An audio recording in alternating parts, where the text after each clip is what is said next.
by athletes, coaches, and spectators. We request your cooperation by supporting athletes and officials in a positive manner. Offensive language, racial or sexist comments, or other intimidating actions directed at officials, athletes, coaches, or team representatives will not be tolerated and are grounds for removal from the site of competition. Please refrain from throwing objects on the field, entering the playing field, and interfering with the flow of the game. Violators may be arrested and escorted off the premises. Thank you for your cooperation.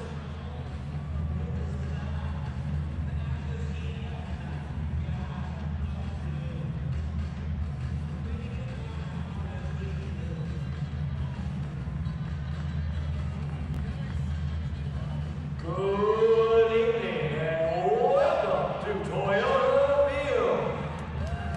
Tonight's matchup features Portland Timbers 2 and San Antonio.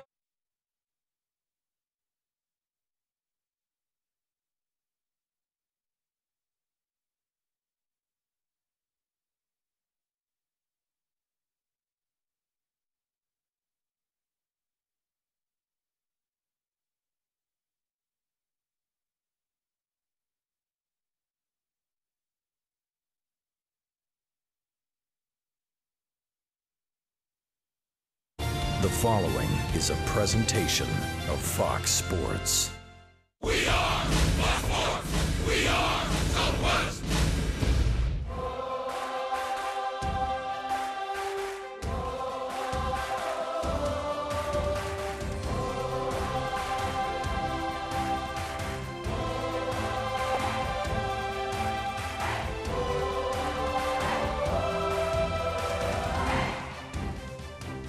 The final week of the 2017 USL campaign begins tonight here at Toyota Field.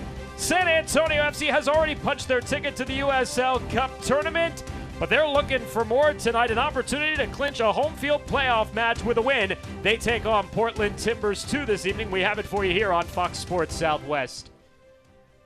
Thanks so much for joining us. Along with former MLS defender and Trinity Tiger coach Lance Key, I'm Dan Weiss. It's great to have you with us. Lance, the math for San Antonio FC is very simple. Win tonight, they clinch a home field playoff match for the opening round of the USL Cup playoffs. Win 2 matches, they're the number 2 seed going into the Western Conference playoffs. But as Darren Powell told me a little bit earlier, it's a lot easier said than done. Most definitely. You're at the end of the season, you're talking about 2 teams who don't really have a whole lot to play for in terms of the end of the season and how those points rack up. But at the same point, the pressure then transitions over to SAFC. They're in a great position. Anytime you're talking about home field late in the season, that's a great position to be in. I think tonight we're going to see what kind of motivation, what kind of drive we get from SAFC as we enter the end of the season. Earlier in the summer, San Antonio FC had a massive lead for a top 4 spot in the USL Western Conference. But as we take a look at the standings, Lance, it has become ever so tight here heading into the final week. San Antonio FC begins tonight sitting 3rd in the table, but you see between them, Reno, Swope Park Rangers, and Phoenix Rising FC just 3 points separating those 4 teams. So tight, and as we talked about earlier, we can remember those early stages of the campaign where the cushion was so large. Late in the season, on the end of so many draws, these one-point draws that we're getting out of the season, it's just put us in a tight spot. And so what they have to do now is they have to go out and they got to get wins. Take a look at what the playoff scenarios are for San Antonio FC to clinch a home field playoff match. They can do it with a win tonight. That would clinch a top 3 spot.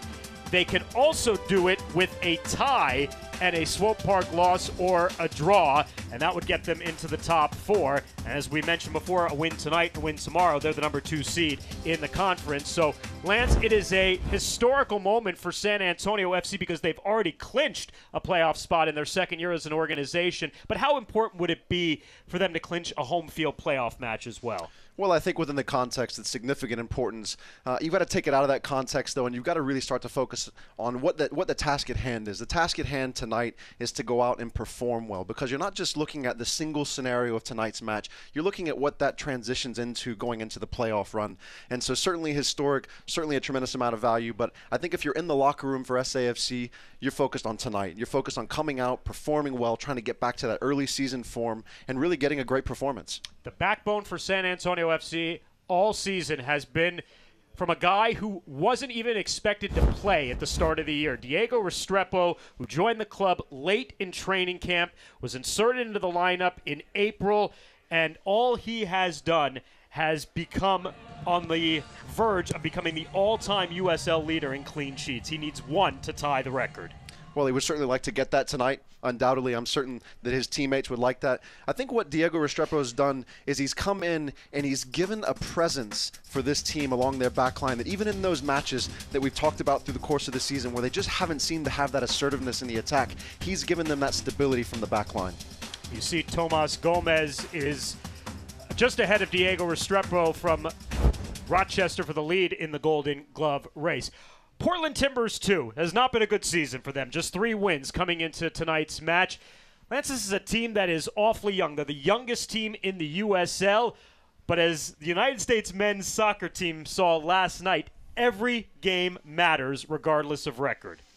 Most assuredly. So here's the deal. You're looking at a very young team. With youth comes that naivety, that immaturity. At this point in time, the Timbers, too, are a dangerous side because they have that youth. Although they don't have a lot to play for in terms of the points and the standings, they're youthful, they're energetic. They see this as an opportunity to come out and try to take one of the top teams in the league out. And so if you're in the SAFC camp, you're a little bit concerned about that. If you're in the Timbers 2 camp, you're really looking at taking this opportunity and running with it, seeing what you can do. Can David knock off Goliath? Yeah. Can Portland Timbers 2 be tonight's version of Trinidad and Tobago? San Antonio FC is certainly hoping that is not the case. The supporters will be out in full force looking to propel San Antonio FC to 3 points and a home field playoff match starting 11 and kickoff when we return.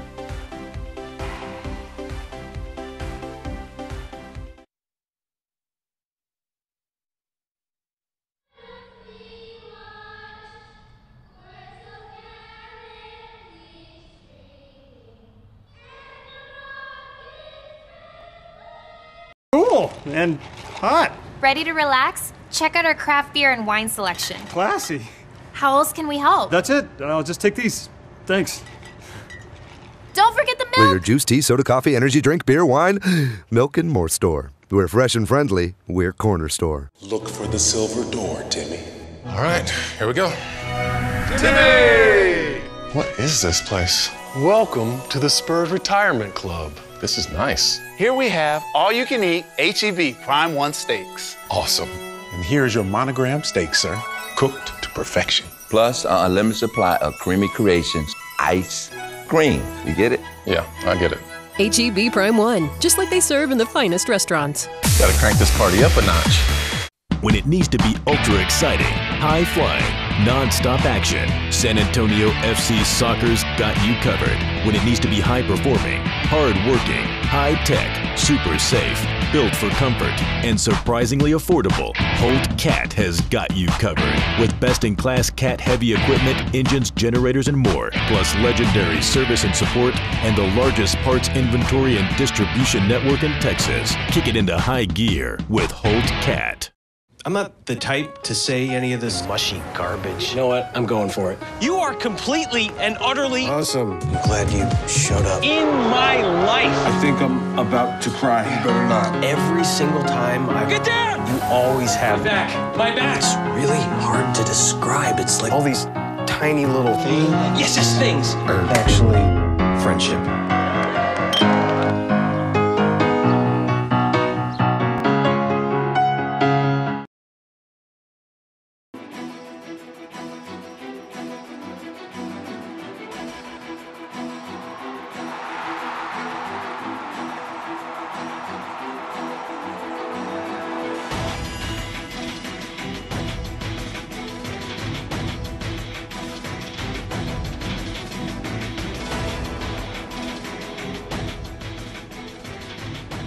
It's the final week of the regular season. San Antonio FC with 2 home matches remaining. Tonight against Portland Timbers 2, and Saturday night, the regular season finale and the final installment of the South Texas Derby against RGV FC Toros.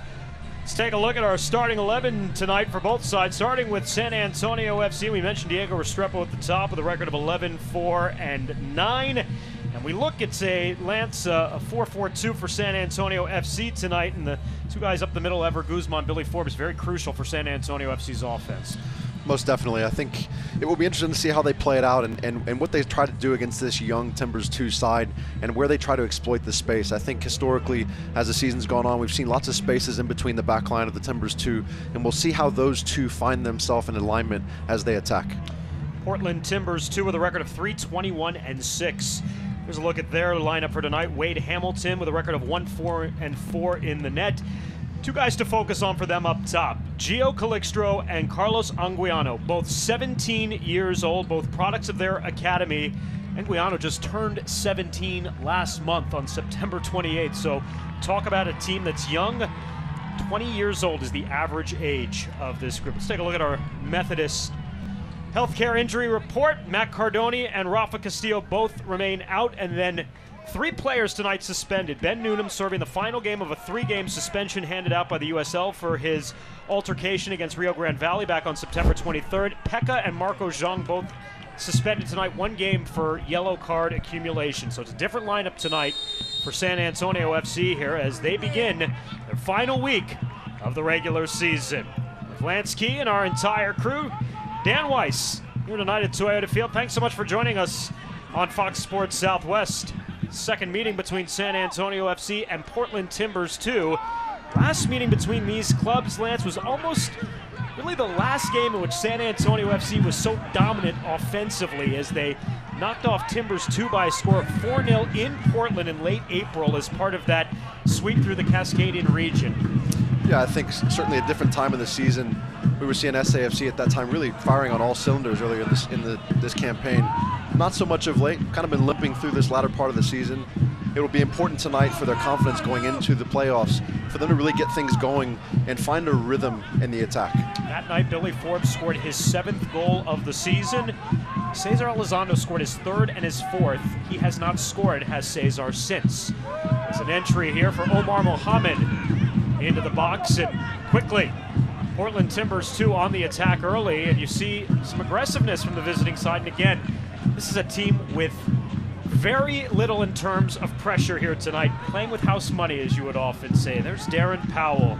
He knows what's at stake tonight. I asked him if he was not going to sweat tonight because it's a beautiful night for soccer. He said, I'm going to be sweating until we get 2 goals. Absolutely, absolutely. Speaking of the weather, this is a picture-perfect night for soccer. 73 degrees, dew point in the 50s, light breeze out of the east. Arguably the best night it's been all season here at Toyota Field. Absolutely. You're in South Texas. You dream about these evenings.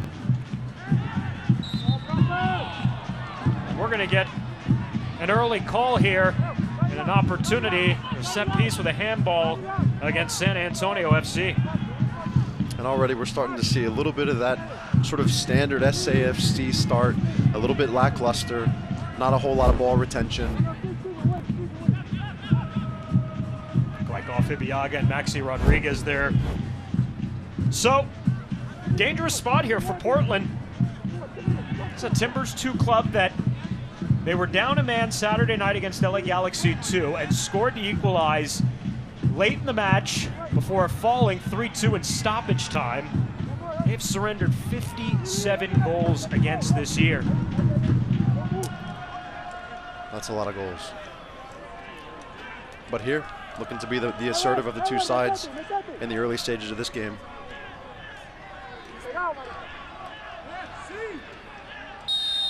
This is Gio Calixtro over the ball here. And doesn't do very well with that one. And an early break for San Antonio FC on the set piece from about 24, 25 yards out.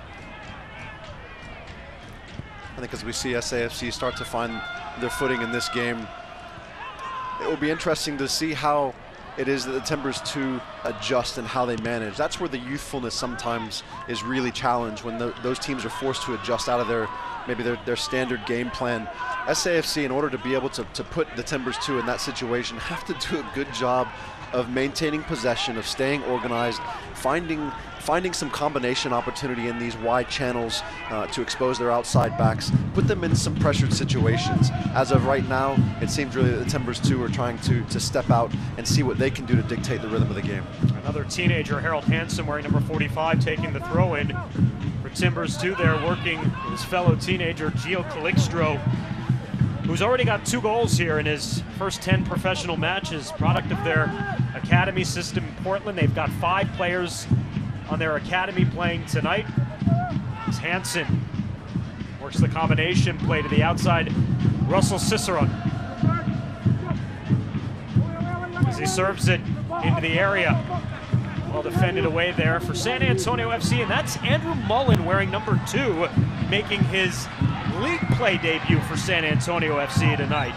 As possession foul here, they'll actually continue to play on with the pressure coming from Omar Gordon. But Andrew Mullen played for San Antonio FC in their first Open Cup match against Houston Dutch Lions back in late April. And then kind of been training with the team, finally signed a standard contract on September the 5th. Draws in for his first match tonight.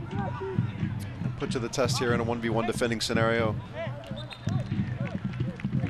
And it'll be our first corner of the match here, and it'll go to the visiting side. Now, in the early stages here, you talked about your conversation with Coach Powell before the match. You can start to understand why he's got some concern coming into this match tonight. You're seeing a Timbers 2 side who really aren't doing a whole lot of defending. They've obviously come into tonight with a plan of let's go for it. Let's see what we can do on the road here. There's nothing to lose, and we're seeing a product of that here in this first 5 minutes of the match. Renzo Sembrano, the in-swinger from the corner stick, but well defended by San Antonio FC, and they're off attacking the other way in the counter, which has been their bread and butter offensively for most of the season, and it was certainly that up in Portland back in late April. They scored 3 times off the counter in that match. This is a team that defensively is a little bit susceptible to that counter, so I think we're going to see some of that tonight as part of the plan, the tactical approach to the match for SAFC. Greg Cochran, who's played in over 2,600 minutes this season, concedes the ball, and back the other way.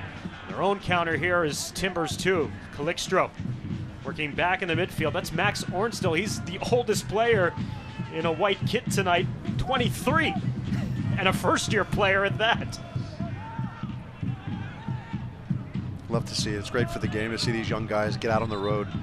This is where you really mature as a young player.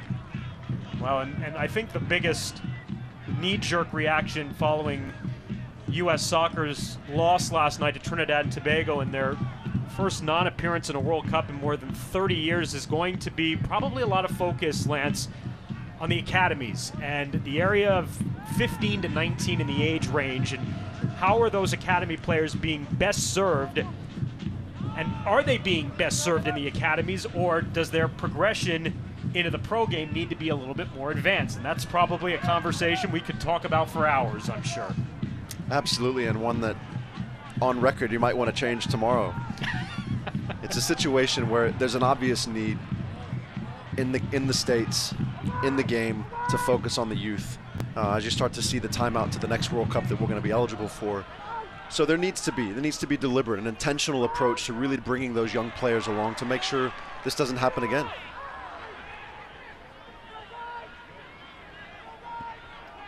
Cicerone on the ball, but well defended there on the challenge by Cochran. Here's Billy Forbes in space. He keeps it alive there. Service, and it's off the outside of the netting.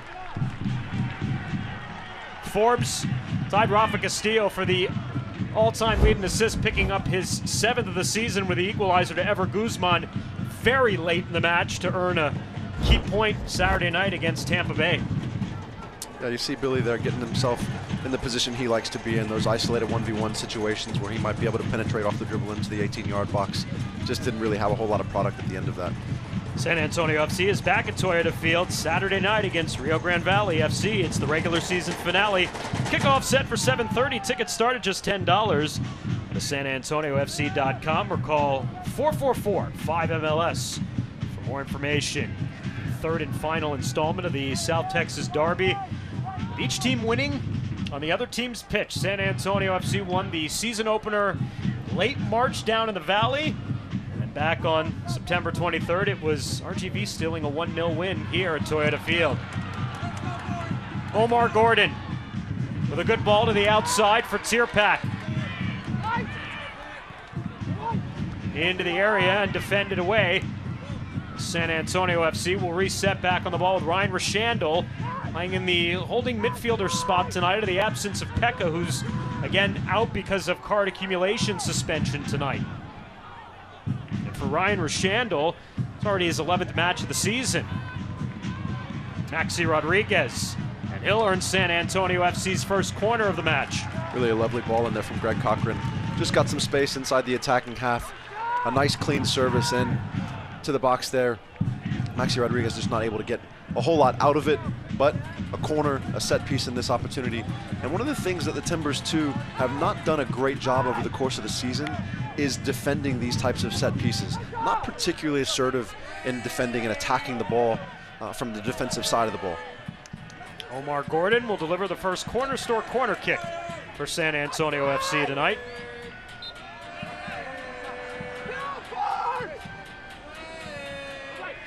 In swing to the top of the 6 and cleared away from danger, and an injured Timbers 2 player down just outside the area.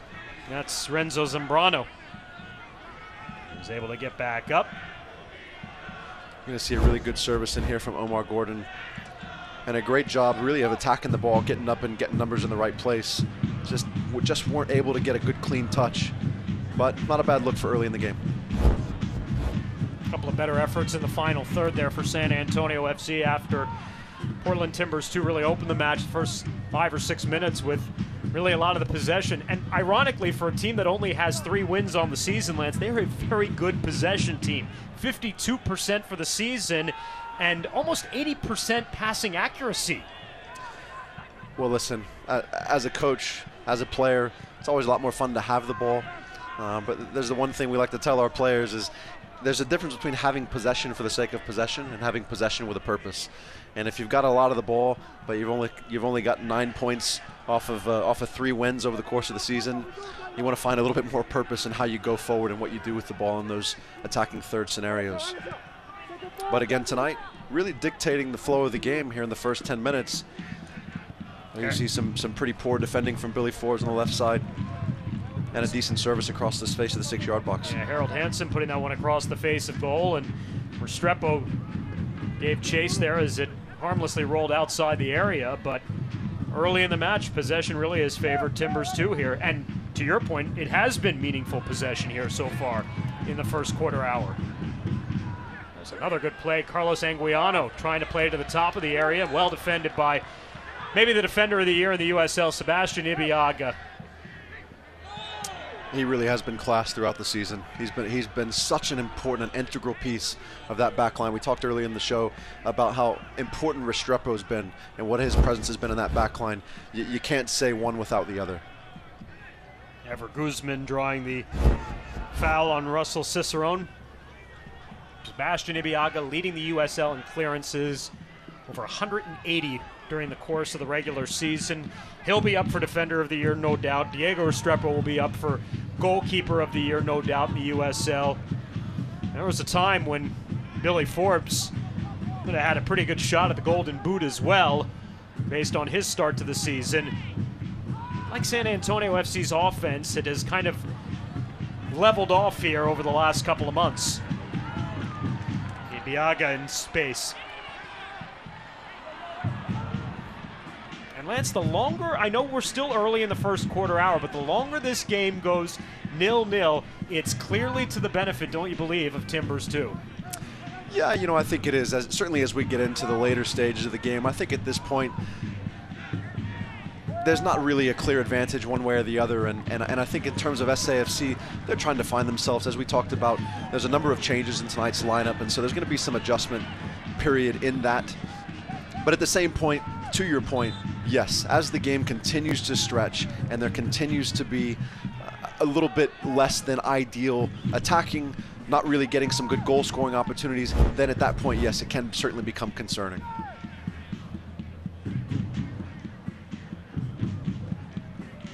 Omar Gordon absorbing the contact and the foul here, and be a free kick for San Antonio FC in the 14th minute. San Antonio FC with a record of 15-4-11, beginning of the night, third in the table in what has become a very, very congested Western Conference table. Real Monarchs SLC has already won the Supporters Shield, the outright regular season title. San Antonio FC a part of 4 teams fighting for 3 home playoff spots, along with Reno 1868, Swope Park Rangers, and Phoenix Rising FC, all separated by a mere 3 points. San Antonio FC, the only team, though, out of that group with 2 games, this being their game in hand tonight. Gordon lofts it over the top. Ibiaga just out of his reach. But a good idea there from Omar Gordon. Now you see another good service in off a set piece from Omar Gordon. Just as you said, out of the reach. But a great idea, a little bit of clever play against the grain. Just weren't able to connect. And as you talked about, over the course of this season, we talked about our back line. We talked about Restrepo, we talked about Ibiaga and the significance that they've had. You know, if you look at the numbers, and obviously numbers don't tell you everything, but you're looking at a 30-match season thus far, and you look in the loss column, there's only 4 losses. There's only 4 losses. Now, what does that tell you? Obviously tells you that defensively they've done a great job of staying in matches. They've done a great job of giving themselves the opportunity to win. But if you look at the other side of that, only 15 wins out of those 30 matches for a top team in the league. What does that come down to? We've talked about it several times throughout the course of the season, and certainly even tonight. Just that proficiency in the final third, creating those chances and really doing a good job of being clinical in and around goal. Haven't seen that like we saw early in the season. We saw that so much in that first 10 or 12 matches, and we've really been lacking that here in the latter part of the season. Great ball! San Antonio FC up 1-0. What a finish by Ever Guzman on the service from Billy Forbes. And San Antonio FC has got the first tally of the night. Fantastic. Listen, what a great service and what a great finish. And perhaps they heard me as I was being critical of their clinical efficiency and proficiency in front of goal. But what a great service, what a great finish. That's exactly where they need to be as they go into the final stages of this season and transitioning into the playoffs, is that clinical approach to the final third of the field. That was fantastic. Goals in back-to-back games for Ever Guzman now. Those are his first 2 with San Antonio FC for the 29-year-old from Moroleon, Mexico, who made over 200 appearances in the Mexican second division over his, what is now 14-year career.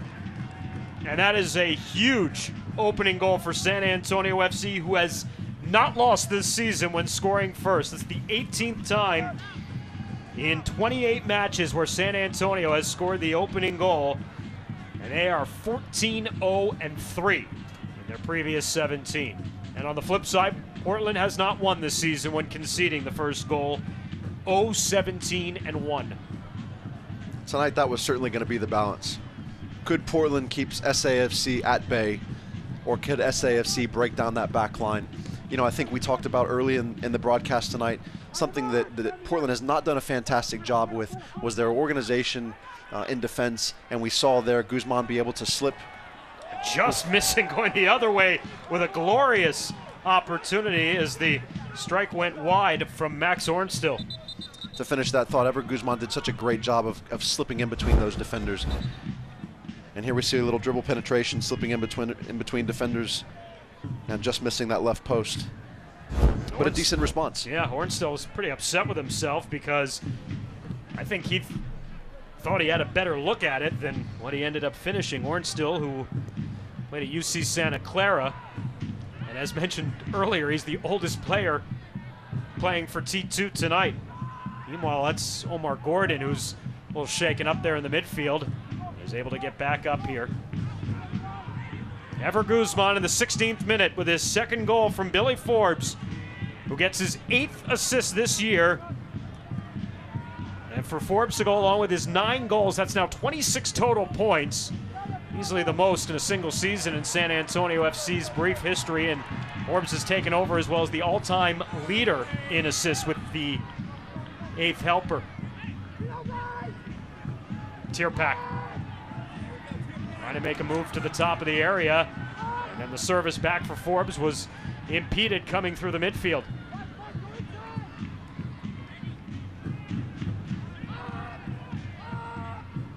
To your point earlier from San Antonio FC's defense, which has kept them in every single game, they lead the USL in fewest goals conceded, just 22. They lead the USL in clean sheets with 15. I mentioned Diego Restrepo at the top. He has 12 of those. And Matt Cardoni, who only played in 4 matches this year before suffering the upper body injury that has kept him out since April. 3 of his 4 starts were clean sheets this year. Yeah, you couldn't ask for more from a goalkeeping crew, could you? And that first goal of the match, you talked about the record of both sides and being on either side of that scenario. The first goal is always so critical, and certainly when you're at home, if you're able to get out and get ahead, it changes the dynamic of the game because it draws that opposing team, it draws that visiting team out of their tactical approach to the game. They're going to have to start to make some adjustments. We talked about the youth of T2. How do they adjust in their youthfulness to being down a goal late in the season on the road? We talked about how important that is for the growth and maturation of young players, but as it relates to specifically to tonight, how do they adjust? And what does SAFC do to manage the game for themselves? Are they settled with the goal? Do they just sit back and continue to be happy and be complacent and content with that? Or do we see them really trying to push for that playoff form? Hansen on the outside, watched by Cochran into the area, and Hansen out of control will lose possession over the byline. 18-year-old Harold Hansen, who played in the PDL with FC Golden State from Ontario, California. His 22nd appearance for the rookie.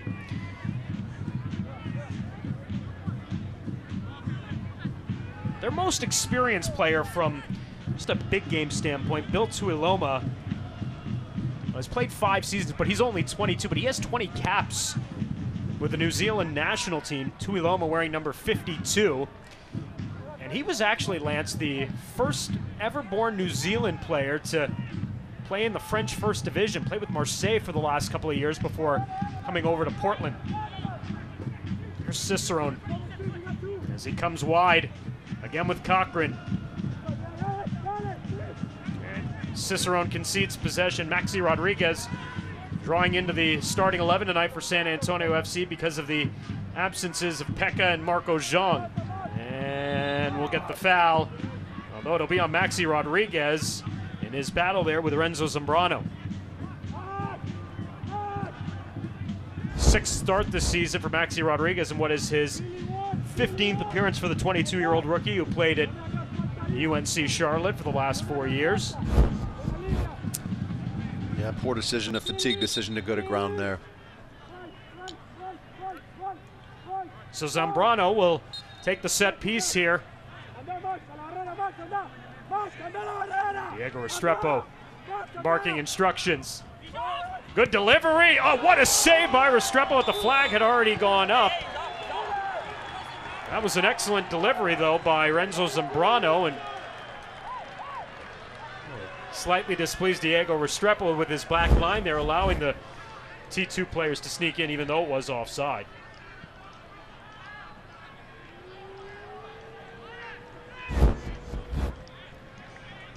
Certainly not like the way you'd like to see your team defending against defensive set pieces when you're up a goal and in need of 3 points. But fortunate for the offside flag to go up. Diego Restrepo being Diego Restrepo. Tonight's match being played simultaneously with Swope Park Rangers and Seattle Sounders 2, and that game in Kansas City. And we mentioned the scenarios at the top that if San Antonio FC could earn a point, and Swope Park Rangers, should they fail to win, that would also allow San Antonio FC to clinch a top 4 spot in a home field playoff match. But San Antonio FC wants to take care of business and take all 3 points tonight, as Tierpak will earn a foul and a free kick for San Antonio FC. What a year it's been for Tierpak. 6 goals, plays such an effective two-way game, and just great IQ as you see him work in both the attacking third and defensive third of the field. Most definitely. You see Chris Tierpak come up on both sides of the ball, as you said, playing both ways. When he's got the ball at his feet, he's dangerous, always. He always puts himself in a position to be dangerous, and you gotta love that. What I'd like to see from SAFC is the players in and around him be a little bit more mobile. One, it's going to create some more space for him to be able to operate, which is a good thing, because he does have a high IQ and he is so dangerous with the ball, but also to create some more options for him. I see oftentimes, whether it's Billy or whether it's Tierpak, when those two players are out in those isolated wide areas and they're cutting inside, there just needs to be a little bit more mobility of the players in and around that to create those dynamic opportunities, those opportunities to play balls in between defenders into the final 18 yards of the field. Omar Gordon will take another set piece here, this time from the corner stick. Second corner of the match for San Antonio FC. The outswing as the ball bounces inside the 6, but is immediately cleared away. Now, I thought when Darren Powell built the team in the offseason and you had Tierpak and Forbes on the outside as your two wing players in the midfield and up front, I did not think there was a better combination, at least in the Western Conference, from what we've seen of any side in the USL. And we have just seen that time and time again, how both those players really exploit their 1v1 opportunities. Well, both players are designed for that. They love those situations and they find themselves in those scenarios by design. They're clever, they're intelligent, they're always finding and baiting spaces and trying to find the opportunity to get the ball at their feet in those wide areas along the touchlines to be able to run at isolated defenders. And by design, SAFC want to try to continue to get them the ball as much as possible. You're right, two of the top players in those wide channels in the league, both on the same side, and they create so many quality scoring opportunities. We saw that so much early in the season, but more so because they were taking. As Billy gets a final touch on that one, but didn't get all of it, as Wade Hamilton comes away with the save.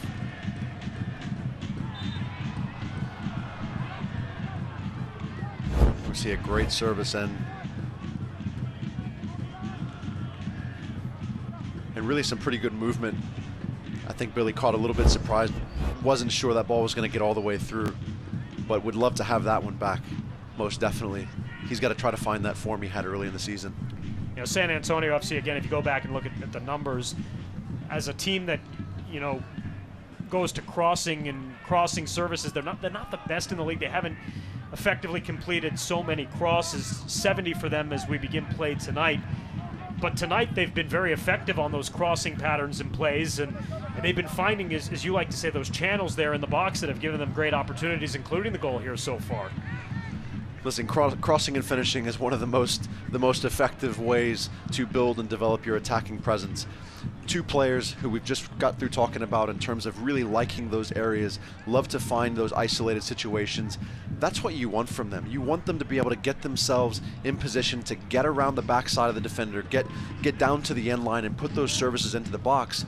We've got to see a little bit more mobility from those central players and those weak side players to get on the end of those crosses.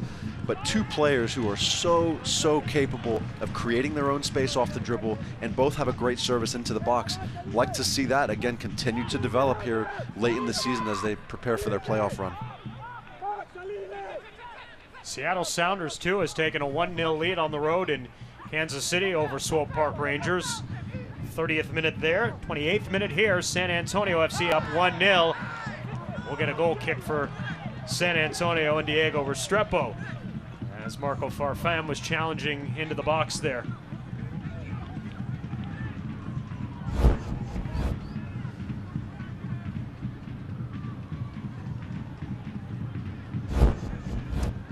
Gio Calixtro, who was absorbing that contact.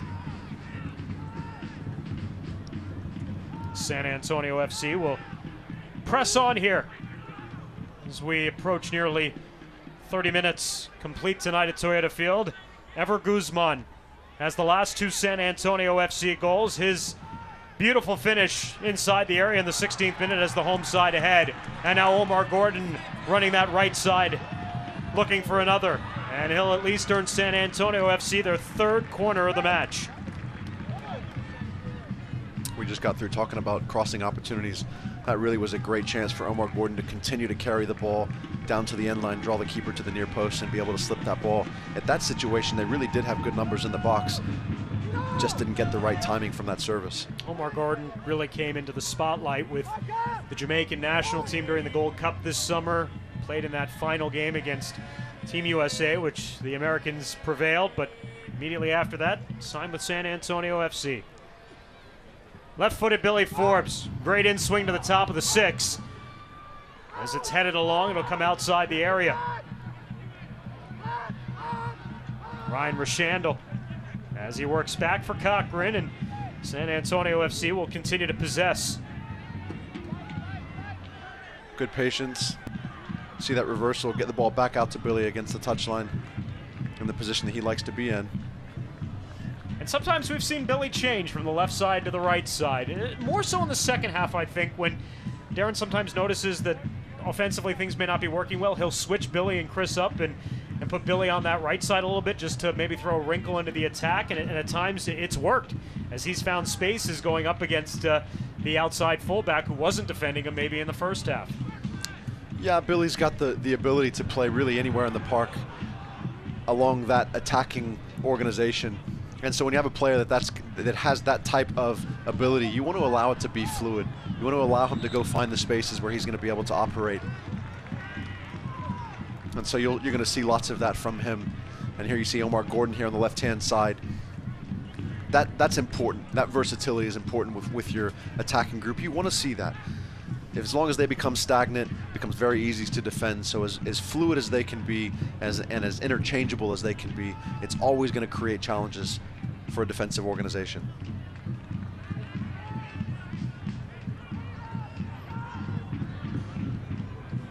Cochran with some space. Back into the middle, Rodriguez. Well played to the outside for Tierpak. Look at that isolation there. Great job from Tierpak. And just wide, delivered by Omar Gordon. And if you're SAFC coming into tonight's match, those are the types of situations you want to find. You want to find your more dynamic, creative attacking players in these isolated situations. There you see defending with no cover and a good service into the box. Just a little bit off on the finish.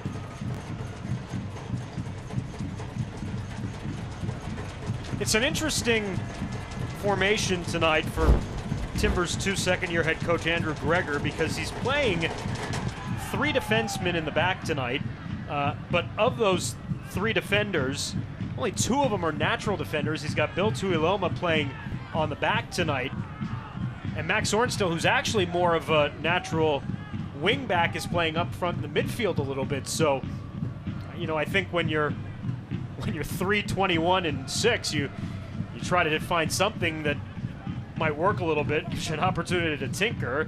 But San Antonio FC has really exploited that back line from Portland here in the first half hour of the match. I think one would call that experimentation. Or tinkering. Omar Mohammed on the outside will earn a throw in here. Portland Timbers 2. 26 appearances for Omar Mohammed. We mentioned Greg Cochran has played over 2,600 minutes. Up until tonight, no player for Portland Timbers 2 had played 2,000 minutes in a match this year, which I guess shows a little bit of the fluidity of their roster, as with most MLS sides that have their reserve team playing in the USL, you see a lot of movement between the first side and the reserve side, and T2 has been no different this year. They've gone through over 40 players this season. And their leading scorer, Vilje Biljev, was loaned out to Sacramento back on September the 1st. As Restrepo will come up with the ball. Biljev had 7 goals at the time. He was their leading scorer. And Portland decided to loan him out to Sacramento to help in their playoff push. Sacramento eventually did clinch. Biljev will get a chance to play in the USL Cup tournament, perhaps even here in San Antonio.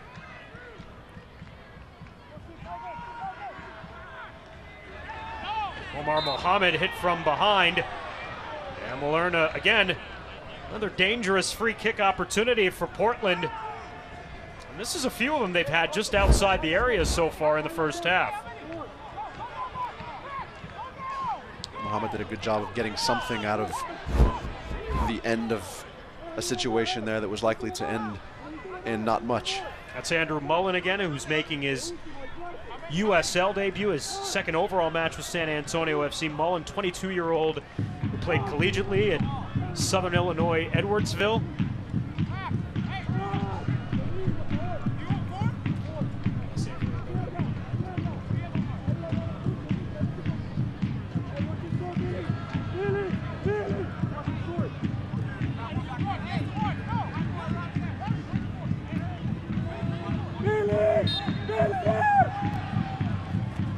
Lofted in, and T2 with the equalizer just outside the 6-yard box.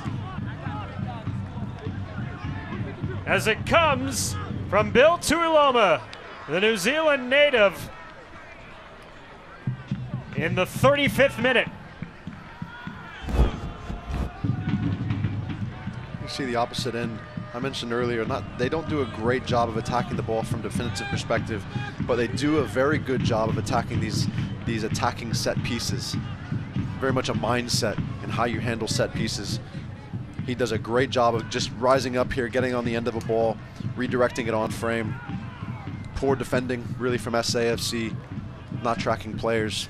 Now they find themselves in a situation they certainly won't want to be in, and you look back to a situation like that ball that Billy had across the face of goal, he wasn't able to finish. Those are the types of situations that have really put SAFC in trouble throughout the course of the latter part of this season, is not taking those chances early and allowing teams to come back into the mix. Third goal this year for Tuiloma in 10 appearances. He was actually initially left off of New Zealand's national team roster because of, I'd say, substandard play. And in the months of August and September, he has been outstanding, talking with Andrew Greger for T2. And as mentioned, he has the most international experience of anybody on the Portland Timbers 2 roster, and he delivers a huge equalizer here in the latter stages of the first half that has leveled this game at 1 apiece.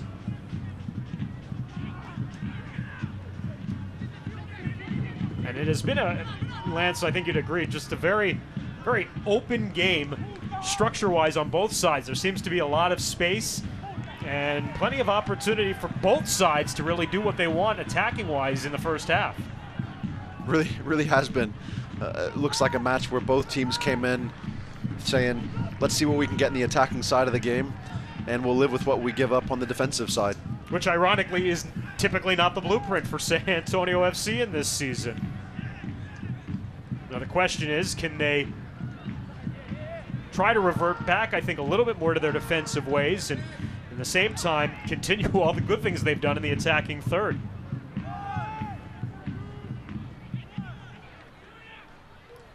So Tuiloma in the 35th minute, countering the Ever Guzman goal earlier on in the half of the 16th minute. Leveled the game at 1 here. You mentioned earlier the number of players that have come through the T2 roster throughout the course of the season.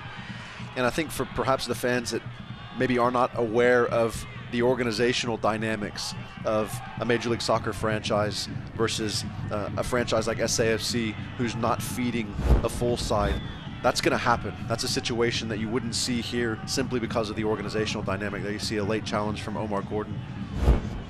That was the goal scorer, Tuiloma, who is still down on the pitch. There was, I don't even believe, a foul initialed or signaled from Patrick Muana, who's our center referee tonight. So he's now coming over here, and he's got Harold Hansen along with Renico Clark, both arguing where the foul was on what I would agree a pretty late challenge by Omar Gordon on Tuiloma, trying to serve it ahead.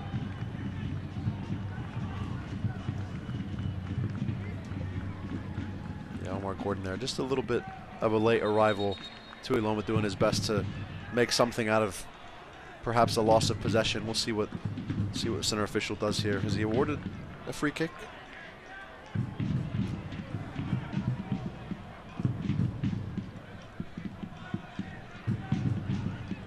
Looks like he has. Probably the right decision. 43rd minute in Kansas City. It remains Seattle Sounders FC 2-1, Swope Park Rangers 0.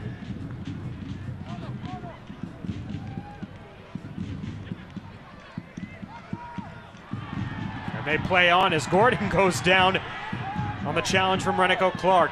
Meanwhile, Omar Mohamed countering back the other way. Slowed up by Andrew Mullen. To the outside now, Russell Cicerone. Cicerone, nice move back to the top of the area, but doesn't do well with that one, sending it well wide off his left foot. You see that confidence really starting to brim up here with this T2 side. We talked earlier about what happens with a youth side. They've gotten something to get excited about. You know, like we said earlier, Mohamed did a great job of getting something out of nothing there at the edge of the box where the possession was likely to end. That turns into an equalizer, which turns into really a big shift in the whole dynamic of the match.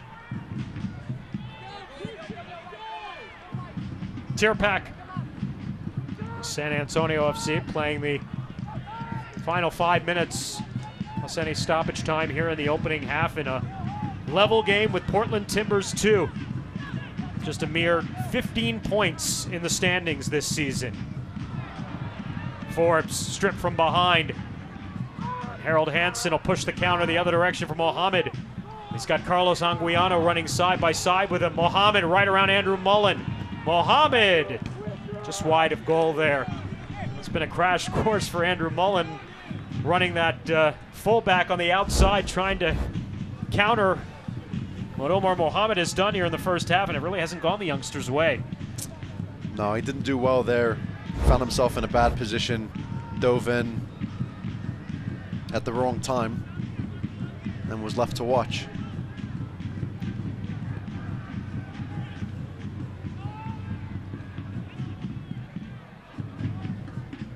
But again, we say it again, such an open match, such really almost a lack of discipline on the defensive side of the ball, almost a willingness to live with whatever the other team is able to create in their attack.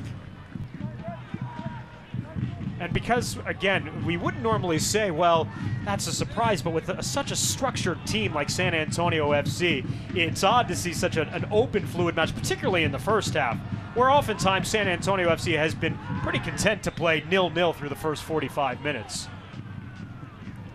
Yeah, but what we're seeing tonight, we're seeing a backline that's doing a reasonable job, but you're not seeing very good team defending. And they're really throwing numbers forward.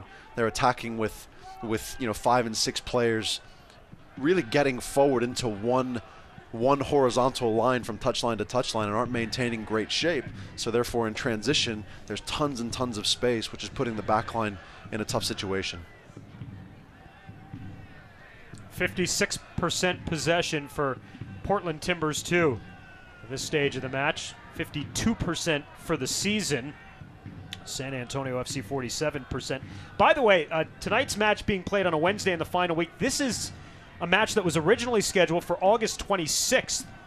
However, was postponed because of the impending Hurricane Harvey, which at the time, nobody was very sure where it was going to strike relatively.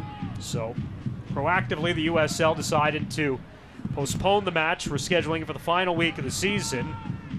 Houston Dynamo was put in a similar situation with Sporting Kansas City as a turnover by San Antonio FC leads to an opportunity for Anguiano.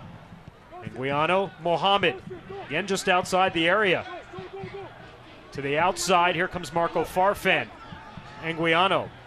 Tierpak will catch him from behind, but not before Farfan gets to it on the outside. And Hedrick will get the clearance out. Marco Farfan, he is the first Portland Timbers player coming out of their academy to sign a homegrown contract with the first side. Wearing number 32. He's one of the 5 academy players that are in the 11 tonight for Andrew Gregor's squad.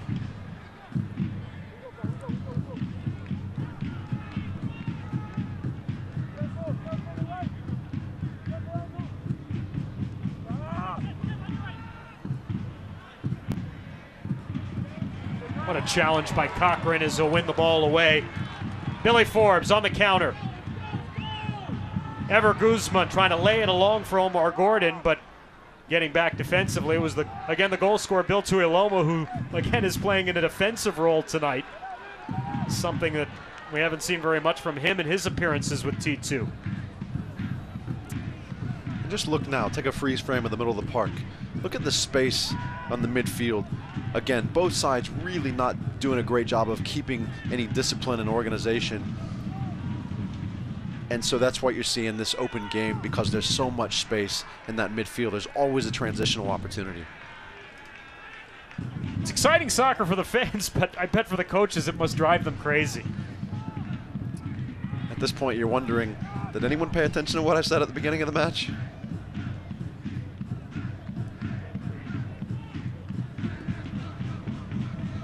Part of it's also the shape. You talked about the shape of T2 and how they're going to come out tonight and play.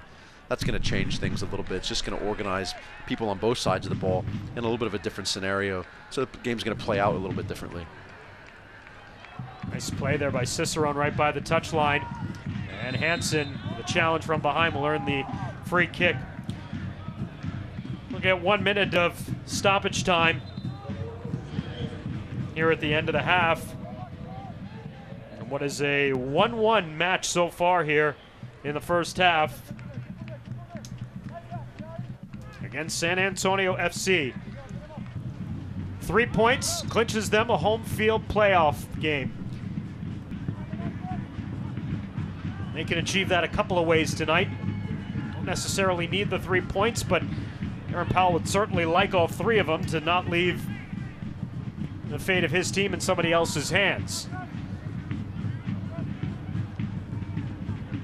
Yeah, again, I think as the manager, he's looking at it from the standpoint of, we need our 3 points tonight for that security, but he's also looking at it from the standpoint of, what is our form? What is our form at this stage of the season? We can all agree that perhaps the last couple of months have not been ideal, but at this point, how are we going to make our stretch into the latter part of the season, going on into the playoffs? You want to see your team performing well. You want to see them implementing the things that you're putting together out on the training pitch. And I would say tonight, he's probably a little bit disappointed in what he's seen here in the first 45 minutes. Halftime at Toyota Field. Ever Guzman in the 16th minute, set up by Billy Forbes, who has San Antonio FC's single season and all-time career assist number with his 8th of the year. But the counter from Bill Tuiloma in the 35th minute for T2 has leveled the game at 1. We'll take a break. Our halftime festivities commence on the other side here on Fox Sports Southwest.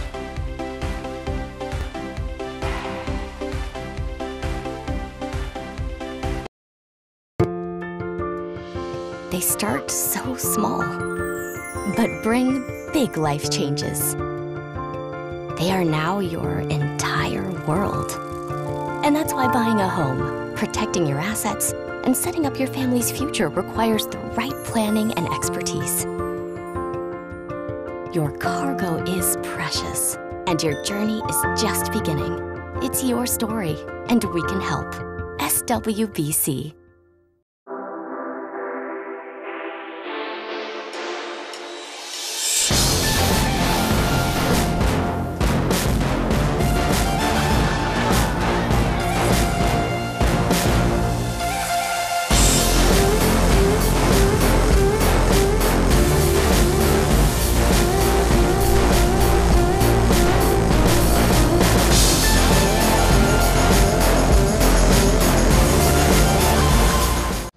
So I'm cruising here in my new Camry.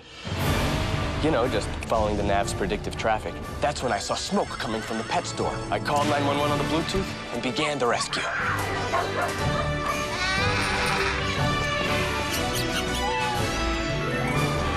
The owner gave me this as a reward. His name is Senor Bandito. Wait, you got a new Camry?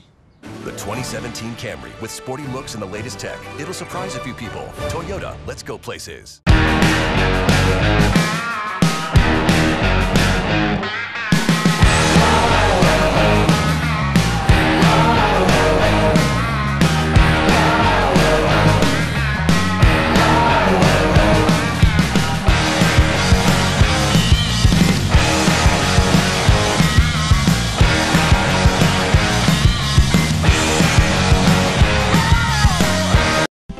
Antonio FC and Portland Timbers 2 all even at 1 halftime here at Toyota Field. Well, at the top of the broadcast tonight, we talked about Diego Restrepo and what a season it has been for the 29-year-old from Venezuela. He was signed late in training camp. He had thought about retiring because he didn't have a place to play, but luckily for San Antonio FC and for him, Diego was brought upon late, and we learned a little bit about his journey to where he's gotten to this point in the season.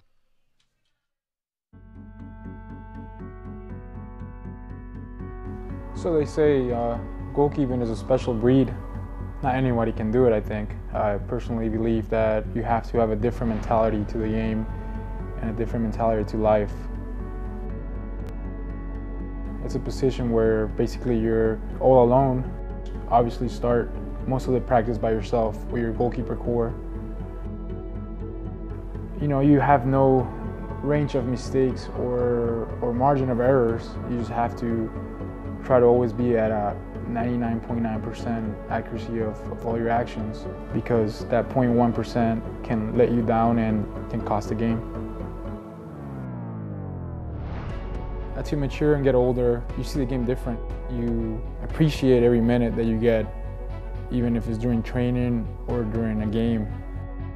I try to do my best every day in every situation, because every situation can be your last. You know, I lived that, I tore my Achilles and I thought I was done playing. Coming back from that really helped me enjoy playing every minute, but also never taking anything for granted. Soccer is an emotional game. One play can bring you from the top to the bottom, so you have to learn how to control that and really believe in yourself and your abilities and try to let the game come to you. I try to visualize scenarios, remember good performances, and kind of put them in an image, and then that gives me the confidence and it builds the confidence that I want to have a good game. Looking at goal and a huge save by Diego Restrepo. I'm Diego Restrepo, goalkeeper for San Antonio Football. Restrepo, unbelievable all season, one of the best in the USL. We'll look to keep his form come the postseason. We'll take a break. Our halftime continues from Toyota Field after this.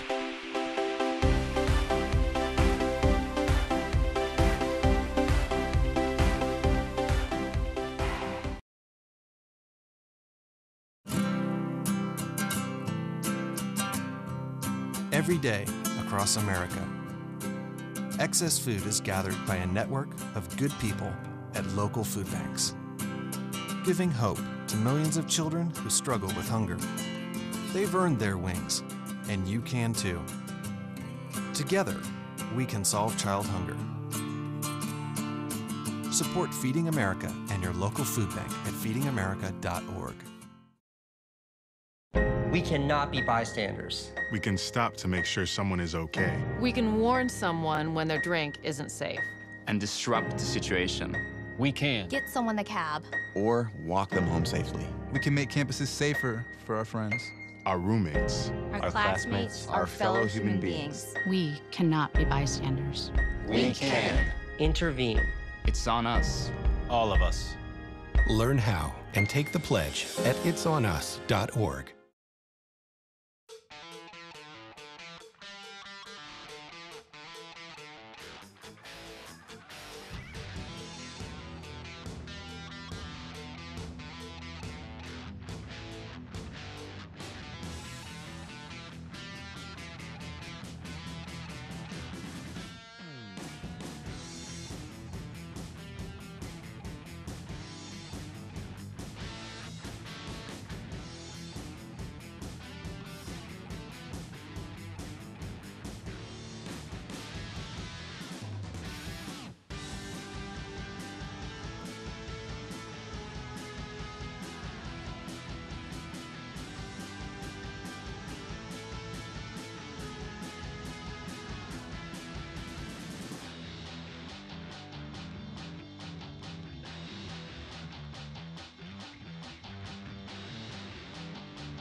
maybe you can make retirement happen.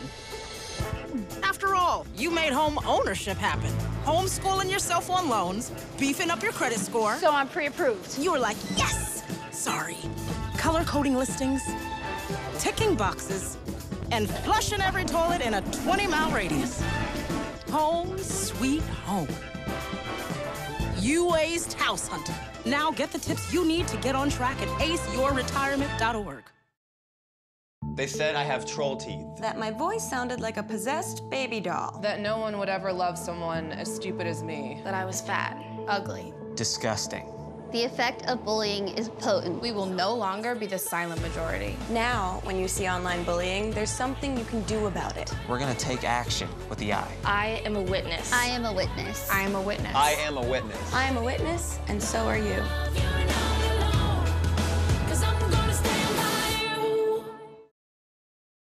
Welcome to Corner Store. How can we help? Well, I'm thirsty. We have juice, teas, and over 100 ways to create your drink with our Coca-Cola Freestyle. Wow, that's a lot of drinks. Need a boost? We've got fresh coffee and great deals on energy drinks. That's cool and hot. Ready to relax? Check out our craft beer and wine selection. Classy. How else can we help? That's it. I'll just take these. Thanks. Don't forget the milk! We're your juice, tea, soda, coffee, energy drink, beer, wine, milk, and more store. We're fresh and friendly. We're Corner Store. Look for the silver door, Timmy. All right, here we go. Timmy! What is this place? Welcome to the Spurs Retirement Club. This is nice. Here we have all-you-can-eat H-E-B Prime 1 steaks. Awesome. And here's your monogram steak, sir. Cooked to perfection. Plus an unlimited supply of creamy creations, ice cream. You get it? Yeah, I get it. H-E-B Prime 1, just like they serve in the finest restaurants. Gotta crank this party up a notch.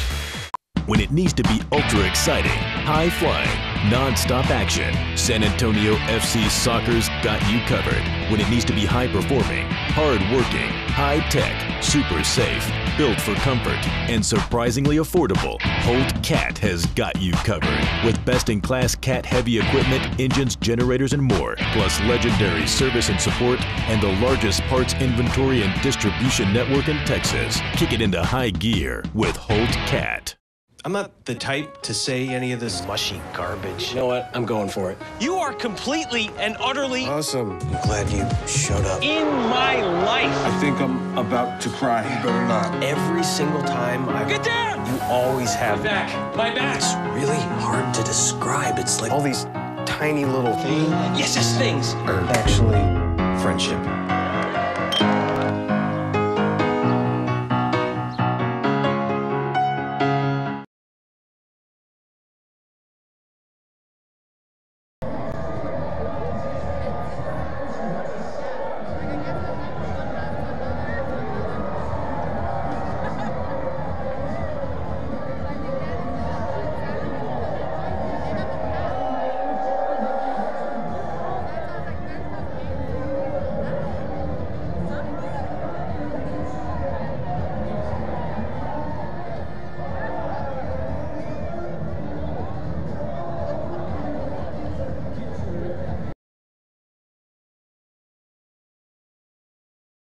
To all level at a goal apiece.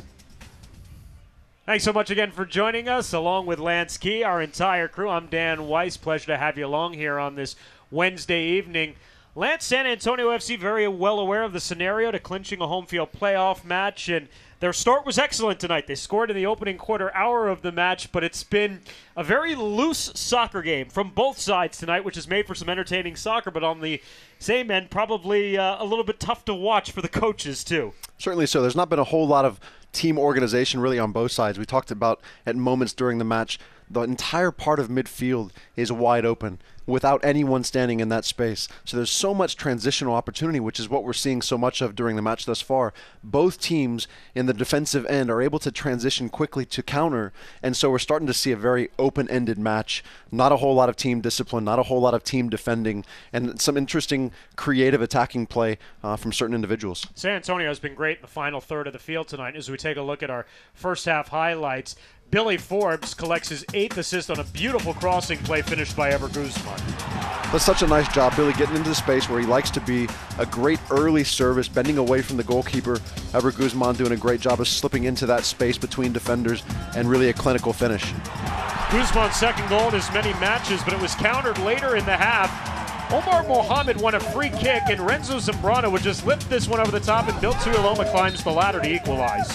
He does a great job. Again, we talked about that free kick coming out of nothing, and they did such a great job of capitalizing on that opportunity there, and a nice equalizer to close out the half. Yeah, certainly, and for Portland Timbers, too, again, just 3 wins on the season playing with house money. They've been a worthy opponent for San Antonio FC tonight. Most definitely. They've come out, they've had confidence, they've been assertive. We saw them really assert themselves, not just in terms of field position, being in the attacking third so much of the time, but also doing a great job really maintaining possession throughout the course of the game in the first 45 minutes thus far, and really putting SAFC in some uncomfortable situations. And we'll take a look at those statistics, possession in particular, that you mentioned right here. And it's hard to gauge, Lance, when you look at all these numbers, you kind of wonder who's the team that's fighting for home field playoff spot and who's the team that's, 2 games away from seeing their season end. Most definitely. I think the separating factor right now for me is mentality. We heard Diego Restrepo talk about the mentality of a goalkeeper. Well, there's also mentality of an entire side. And it seems to me tonight the T2's come out with a much more assertive, a much more dynamic mentality. SAFC seems to just be trying to figure out what they're going to get out of this game. Not really the type of form you want to see a team who's trying to get themselves into the playoffs in the ideal situation of being at home. Ever Guzman will try to lead San Antonio FC onward in the second half. Coming up next.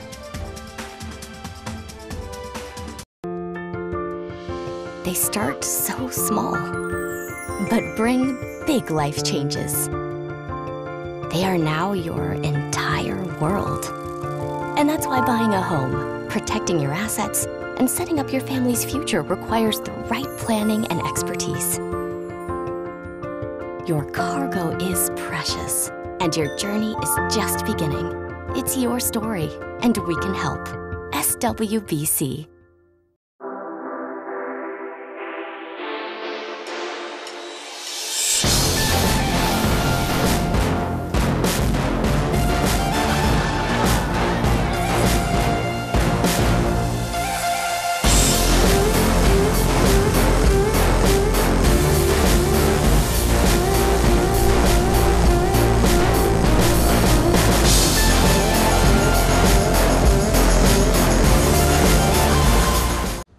So I'm cruising here in my new Camry. Just following the nav's predictive traffic. That's when I saw smoke coming from the pet store. I called 911 on the Bluetooth and began the rescue.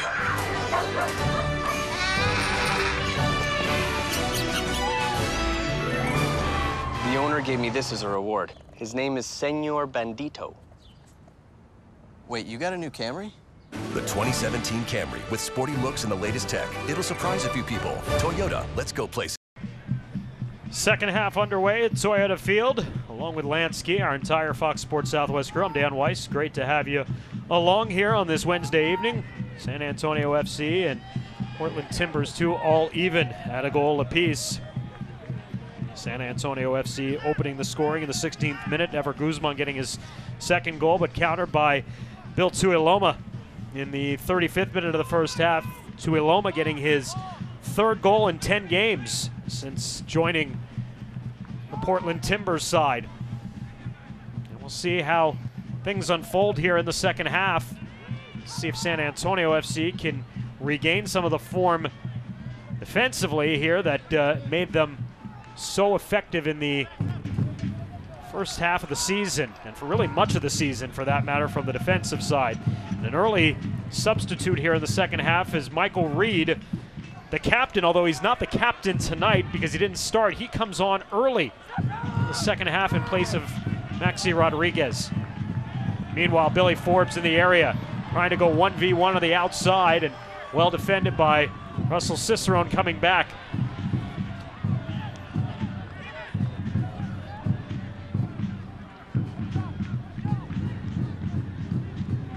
Andrew Mullen also out of the match too.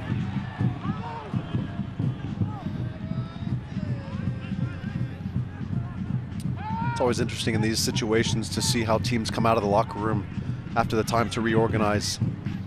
Yeah, and it was Stephen McCarthy who's come on to take the spot of Mullen here.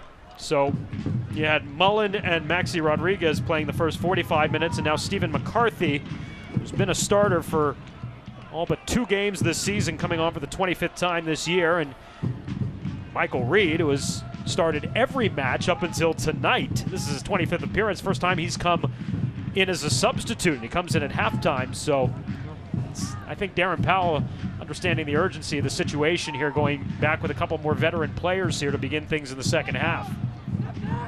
Certainly some decisions to stabilize, to manage this last 45 minutes, make sure they come out of the match with the points necessary.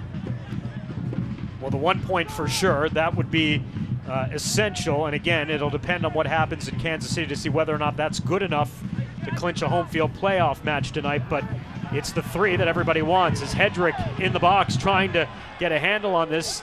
T2 thought he had touched it with a handball, but they play on, and then Hedrick is guilty of the foul over by the touchline.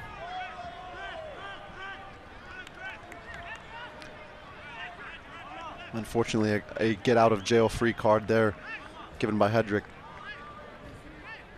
Really had forced Muhammad into a tough spot there along his own touchline near the corner flag. So again, just to reset, Darren Powell going to his bench to start the second half with 2 substitutions. Michael Reed in for Maxi Rodriguez, and Stephen McCarthy on the back end in for Andrew Mullen. And meanwhile, for Portland Timbers too, they start with the same 11 that finished the first half. It's Gio Calixtro on the ball.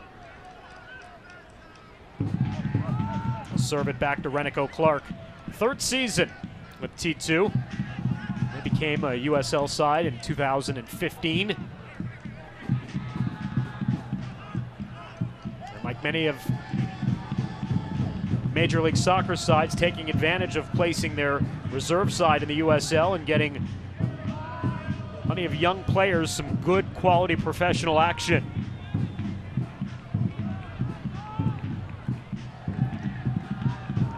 And the range of experience when you look at San Antonio FC and T2 is just astounding.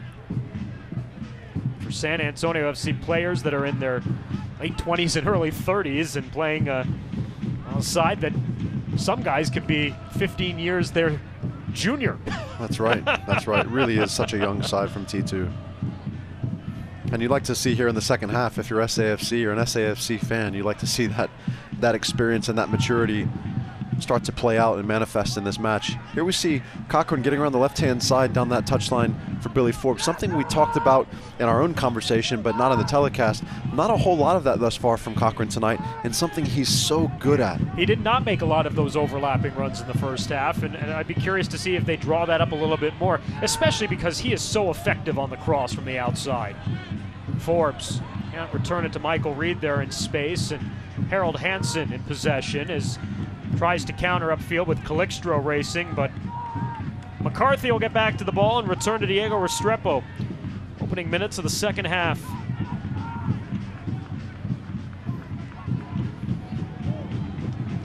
Ibiaga, errant ball through the midfield, but it'll land back to Michael Reed. Cochran along the left side. Billy Forbes now. It's 1v1 against Cicerone, and Cicerone will thwart this one away, but it will be the 4th corner of the match for San Antonio FC in the first of the second half. And with Gordon's service, they've shown to be pretty dangerous on these set pieces thus far. I'll send out 2 here. Forbes and Reed are over there to take the corner store corner kick, and now it was Gordon who was over there. Now it'll be Michael Reed who will take it. So the right-footed in-swinger Michael Reed, who's become more of the primary point man on these services here in the second half of the season. San Antonio FC builds into the box here with the big bodies, McCarthy and Ibiaga here, looking to finish one off and give San Antonio FC the lead back.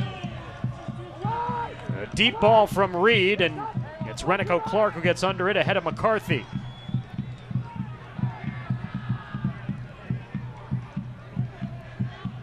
Mohamed 3 players for San Antonio and the FC in the vicinity of him.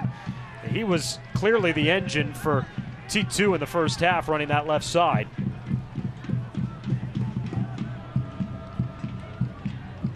Now Harold Hansen along the outside as he waits for support coming from the back.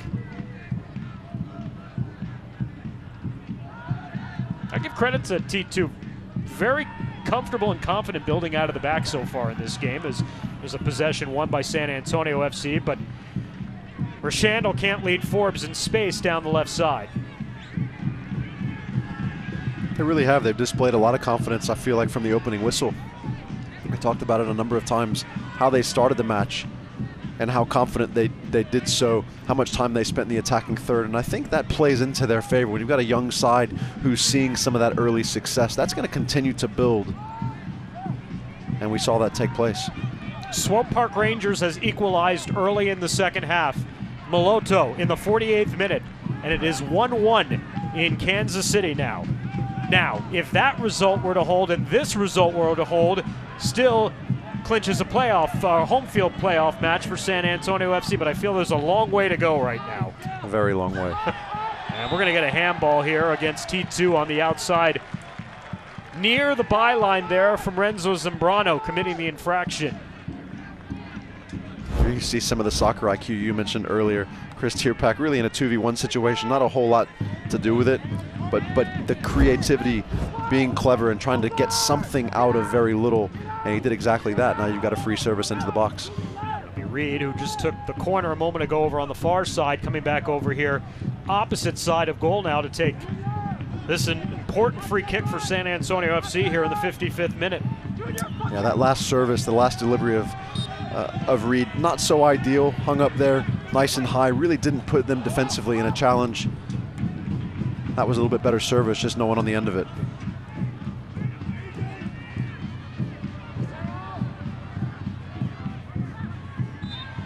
It'll be a foul on Harold Hansen with a little over-aggressive play on Omar Gordon.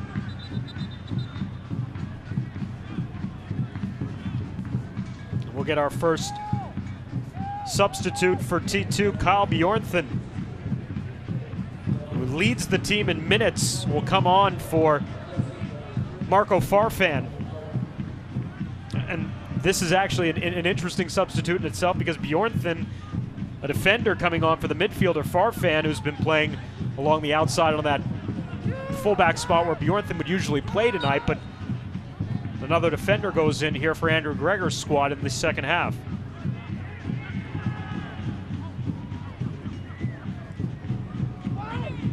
Service into the box. Renico Clark gets upstairs to clear it along and away.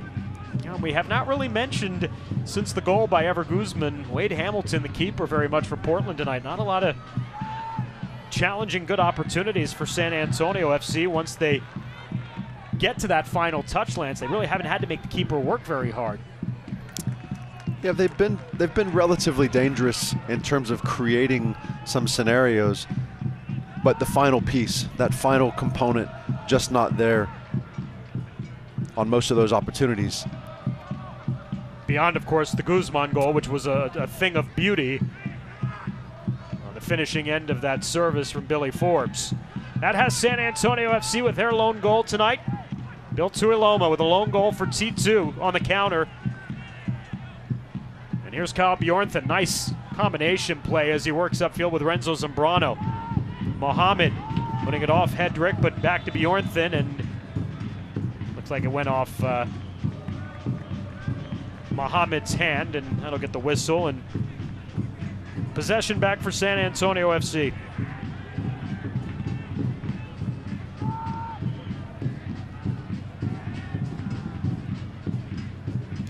Swope Park Rangers has just moved ahead of Seattle Sounders FC 2-1 early in the second half. Guzman lets this one go through the area. Clearance to the outside. So it was 1-0 Seattle Sounders FC 2 at the half, and 2 quick strikes from Swope Park Rangers to push ahead. We talked a little bit about mentality at halftime. mentality coming out of the locker room for a team bound for the playoffs.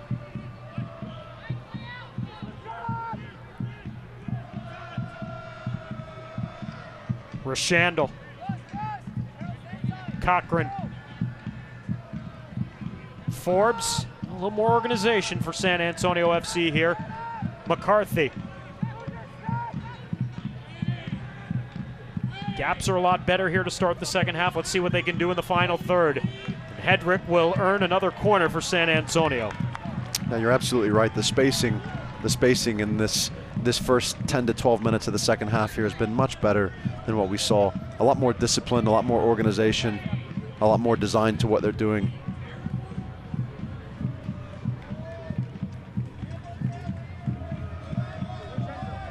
Ansel Selbol was the goal scorer in the 54th minute off the bench for Swope Park Rangers to give the home side the lead there. Here's Omar Gordon by the corner stick.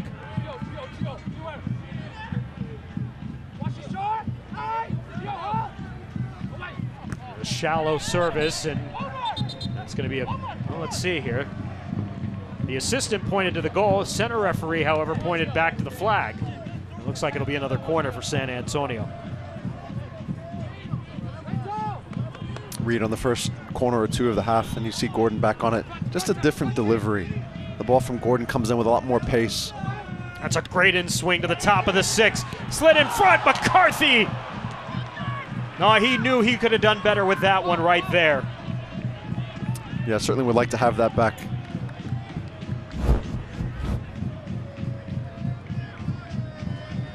Good movement from Tierpak to get across the face of that near side defender, make sure that wasn't a clearing attempt. That ball settled down. And McCarthy really had it in a great position. He even probably had a moment to settle and then get a shot off if he wanted to in that situation. Maybe rushed it a little bit. Yeah, you found him there a little bit unexpected that the ball ended up at his feet. He was leaning back, his shoulders were behind the ball, and really didn't get himself in proper position to take that. Gordon, and this will come back to Hamilton, the keeper. Bill Tuiloma coming back. Again, not usually a defender tonight, but he's played that role well. And now Bjornthen on the outside stays with the ball here around Tierpak. And it'll be a foul on Ibiaga. Too much contact as Gio Calixtro will get back up. They're going to see Calixtro do a nice job of turning this ball to the inside and then drawing Ibiaga in. 1 hour through the match, 30 minutes left. San Antonio FC, Portland Timbers 2, even at 1. What's at stake tonight for San Antonio FC is a opening round home field playoff match. The easiest way they can do that is with 3 points. If they don't get 3, they would need some help, at least tonight. 1 match remaining for San Antonio FC coming up on Saturday. But that's against your rival, RGV. Omar Mohamed bends it in. Clearance away. Settled by Mohamed outside the area. A great job by Tierpak to strip him of the ball.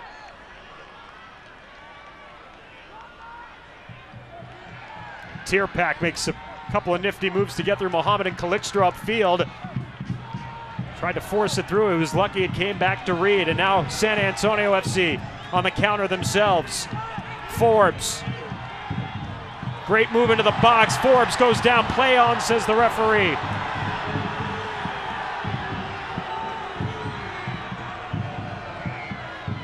The fans wanted the penalty, but immediately waving it off Patrick Moana.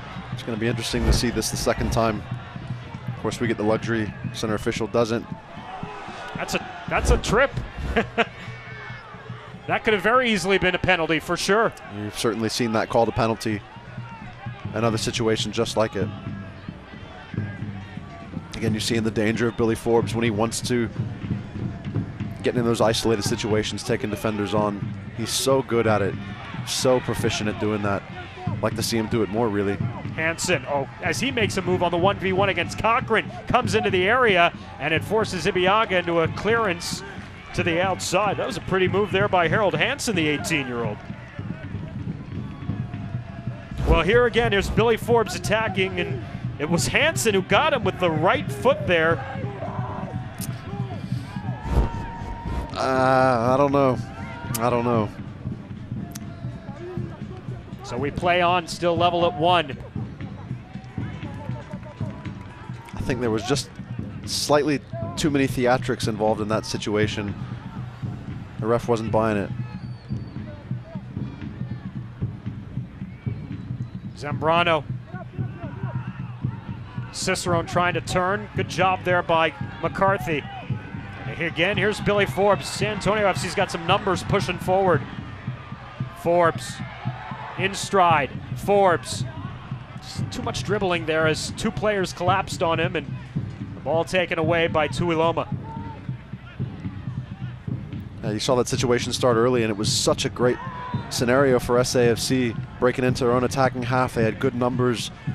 The defensive organization for T2 was poor and unprepared, and as you said, just a few too many touches. He lingered on the ball a little bit too long, and there was a numerical advantage on the weak side. It was 3 versus 2 on that weak side. He just wasn't able to find somebody else and incorporate them into the attack. Is that sometimes where Billy, because of his exceptional skill, that he moves at such a great pace that sometimes he's at fault for maybe not taking a step back to kind of read the play a little bit? Well, you think about players in the game who are so good with the ball at their feet, and you want to give those types of players the liberty to run, the liberty to carry. You don't want to ask them to be passing out of those 1v1 scenarios. So it's going to be hard. It's going to be hard to be critical of him in those situations. Yes, we can look at it and say he should have found someone on the weak side because they were available. But at the same point, he's the type of player that can turn those 1v1 scenarios into great goal-scoring opportunities on his own accord.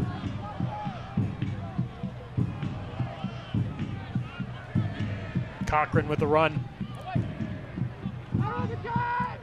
Cochran and Forbes, they've been busy on that left flank here in the second half.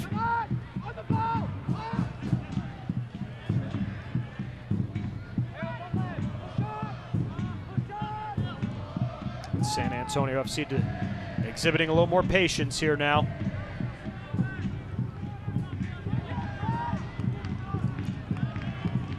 They'll try again with Billy on the outside.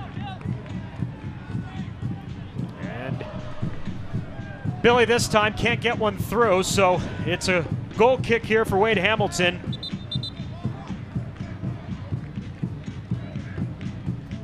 Fans stay up to date on the latest USL news and information from around the league. Tune in to USL Coast to Coast with Mike Watts Mondays at 8 Central on SiriusXM FC Channel 85. Don't forget, SiriusXM FC will air the USL Game of the Week. Check USLsoccer.com for dates and times. Along with Lance Key and our entire Fox Sports Southwest crew, I'm Dan Weiss. 66th minute from Toyota Field. It's all of a sudden turned into a tense atmosphere here. San Antonio FC and Portland Timbers 2 leveled at 1. Here's Calixtro giving it a go and just over goal. And actually that was Anguiano rather, not Calixtro, wearing number 94, who got the ball in space there and gave it an opportunity. Yeah, you see him, just not quite the technique necessary to put that by a goalkeeper over Restrepo's quality. Didn't really get his hips through the ball, drifted away from it, and it drifted over the bar. This is his 4th appearance of the season. Anguiano, again, just 17 years old, just turned 17 a couple of weeks ago. And him and Calixtro both playing the under-16 academy, and you just think about the rise of playing with the under-16s in one season and playing with the USL Pro side the following year. It's remarkable when you really break down the differences and you think about the entire scenario. What does that look like preparing for a U16 match versus preparing for a USL match? Cochran pops it into the area. Renico Clark. But you see the resiliency of a youthful player that be able to just step in and you get on with it. So much energy. Those guys can run forever. Tierpak just outside the area, and he'll earn a free kick for San Antonio FC in a very dangerous spot. You're going to see here, this is what Tierpak does so well. As he gets the ball, he keeps the ball right attached to his foot. You don't see him really push the ball out far and really create tackling opportunities from opposition. That's why you see him draw those fouls, because he keeps the ball in such tight possession, but he remains fluid, and he really creates some challenges for defenders who are trying to manage their timing of those tackles. It's just really never a great time to tackle Tierpak. Oh, this is a straightaway look here for San Antonio FC. Their best look of the second half so far. Michael Reed and Omar Gordon getting set. As the wall sets up in the middle part of the area there for T2. San Antonio FC may not get a better look than this here this half, at least in a set piece opportunity.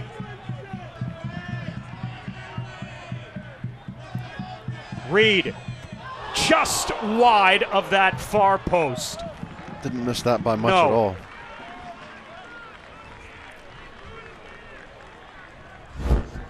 That was well taken. Had everyone thinking he was going to the near side. To the near side. Did a great job of texturing that ball away and down, and just missed. Tough break for Michael Reed. What a captain he's been this year. What a season Michael's had too. He's 2 goals to go along with 3 assists. Again, this is his first appearance tonight off the bench as a substitute. 24 starts prior to that. He's been an exceptional leader for San Antonio FC all year. And rewarded with a trip to the postseason. An historic moment for this club, but they of course want to reward their fans at Toyota Field, who've been outstanding all year with at least 1 home playoff match.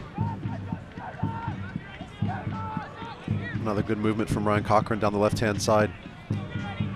Overlapping run for Cochran as tries to send one through, and that got blocked away by Harold Hansen. Gets back under the ball and heads it along for Russell Cicerin.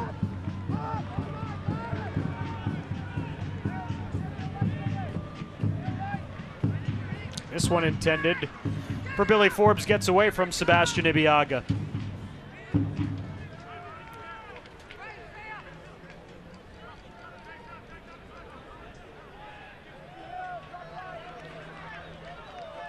It's an antsy group of supporters there. They certainly recognize the situation for San Antonio FC. And again, what is amazing about it, Lance, is what a cushion San Antonio FC had in the top 4 for really much of the year. I mean, stretching into June. They were double digits ahead of the nearest competition. Gordon into the box, clearance. Reed settles, gives it a go, and comes cleanly here over Guzman. Hamilton down, Guzman still with it, slides it, it's in! Ryan Rashandel has given San Antonio FC the lead in the second half.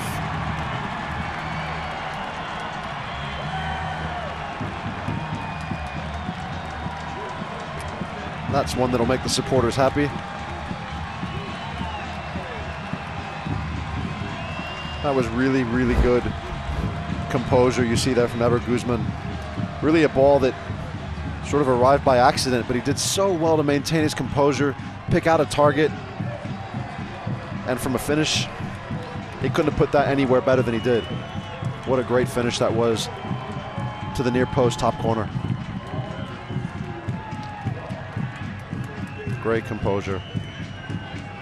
In case you don't know, Ryan Rashandel has many roles with his organization besides being Mr. Everything on the field. He was mobbed by his academy kids. Ryan also is the academy coach for San Antonio FC. He's also a part-time broadcaster up here when he's not in the 18. And he just may have delivered San Antonio FC's biggest goal in their club history. Mobbed by his academy kids. Ryan's first goal with the club in 2 years. Instant legend. What a great moment for Ryan Rashandel there to celebrate with his players, inspiring those young kids. great to have them here tonight, and what a memorable goal it will be in the end if it holds. As Roshandel will, or excuse me, Ever Guzman will earn the foul. What a fantastic finish that was.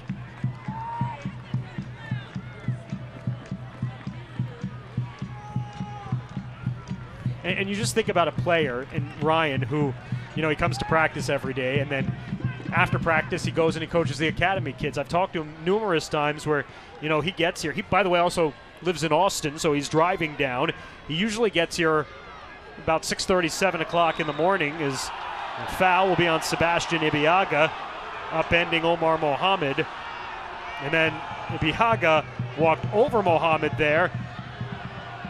And really the first time we're seeing a confrontation between the sides. Ibiaga's pretty upset with the call in itself.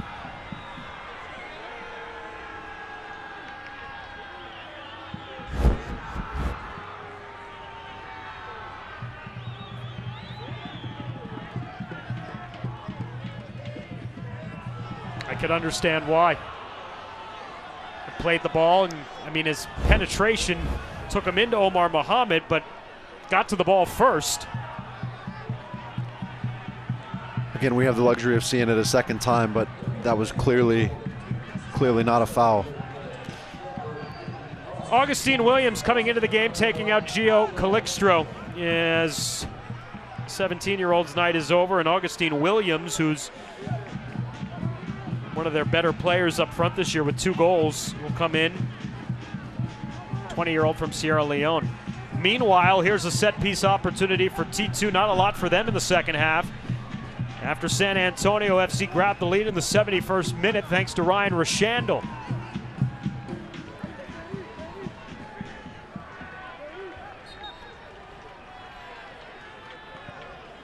Service into the box will find a home, and Diego Restrepo's catching gloves. Again, I just wanted to finish my point on Ryan Roshandel. There's a guy who gets here at 6 o'clock in the morning, and he waits around because he doesn't want to sit in that Austin traffic, so he gets here early. Practice starts around 9:30, 10 o'clock. He's done with practice around noon, and then he coaches the academy kids in the afternoon. He says he doesn't get home till about 8 o'clock at night. Omar Gordon.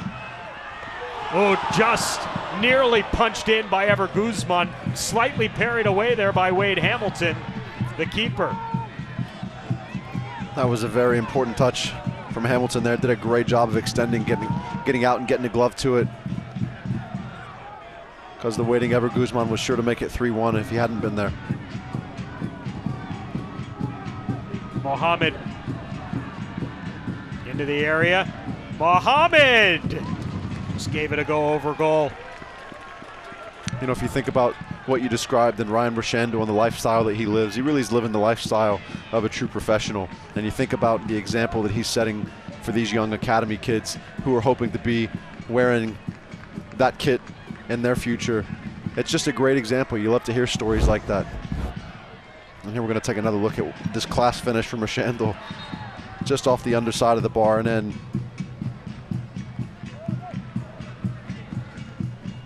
waving the young academy players over. That's a great moment. No better way to teach than by doing.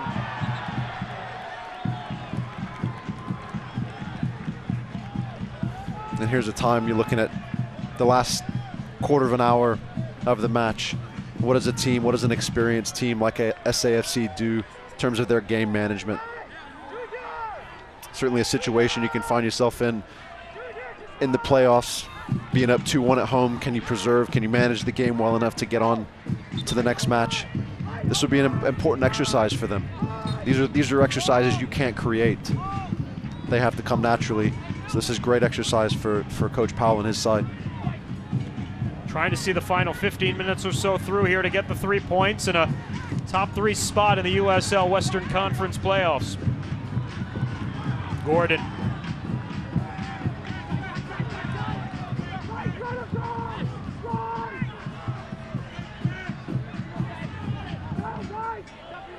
Tierpak turns. Is blocked by Clark just outside the area.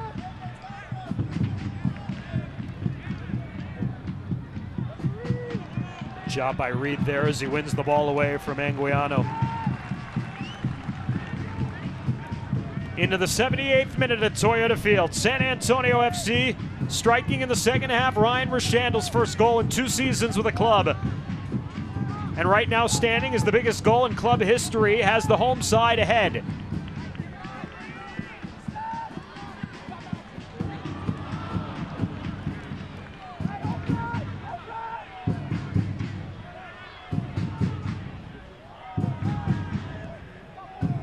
Job switching ends of the field there. Cicerone on the attack into the box. Slowed up. McCarthy turned him inside out. Cicerone was forced away from the ball, and then this will be a throw-in for San Antonio FC as Anguiano can't earn it along the touchline. That was a great diagonal service there from Zambrano. You got to give some credit to T2. They've done a great job staying in the game. They haven't really displayed their youthfulness, if you will. They've done a good job of managing themselves and staying engaged and still continuing to search and still continuing to look for the answer. You talk about it being a great learning moment for Darren Powell. I think it's a great learning moment here for T2 as well. You know, being in these pressure situations when, you know, their result doesn't necessarily matter, but they certainly know it does to the team that they're playing against. And boy, these will be moments and experiences that will certainly help them going forward. Yeah, the game is such a great training device, isn't it? And you're right, these young players having these types of experiences, being on the road is such a great experience to be in this situation. And an exercise, if you're T2, again, you can't create this in training. It has to come organically. It has to come throughout the course of a match. And you're asked as a player to manage, to find the solution. Here's Reed. Billy Forbes trying to give San Antonio FC some insurance. Around Hansen into the box and beyond both Omar Gordon, Tierpak trying to come back on the ball and get a throw in here for San Antonio FC quickly.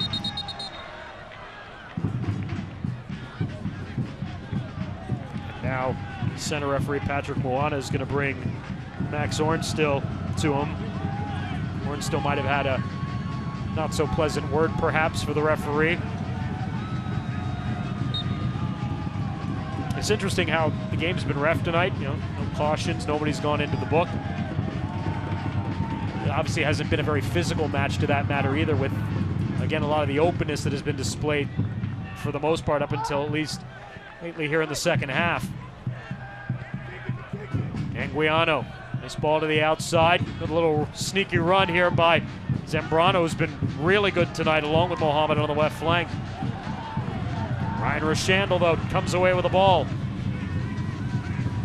Ever Guzman. Cochran, full steam ahead as he goes into the final third of the field. Cochran. And a good idea there from Greg.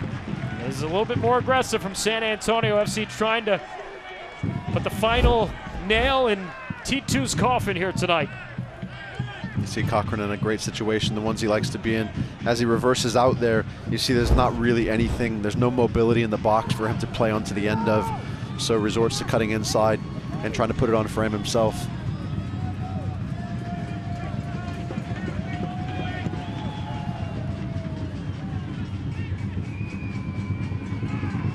'80th minute in Kansas City. It remains 2-1 Swope Park Rangers over Seattle Sounders 2, as Cesar Elizondo will come on here in the 81st minute, taking out Chris Tierpak.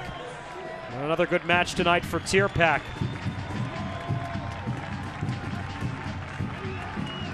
Tierpak's been such an important player for SAFC throughout the campaign. You see that appreciation from the fans in attendance here tonight. Really grateful for his contributions. 26 appearances for the Austin native this year. He's 1 goal away from matching his total from a year ago, playing with Swope Park Rangers. A team I'm sure that he'd love nothing more than to eliminate once we get to the USL Cup tournament. The top 8 in the Western Conference are already set in terms of the teams that are advancing to the playoffs. Now it's just a matter of positioning. And San Antonio FC coming into tonight could finish anywhere from 2nd to 5th. If this result holds, those scenarios go from 2nd to 3rd. As we come down into the final 8 minutes plus of the match.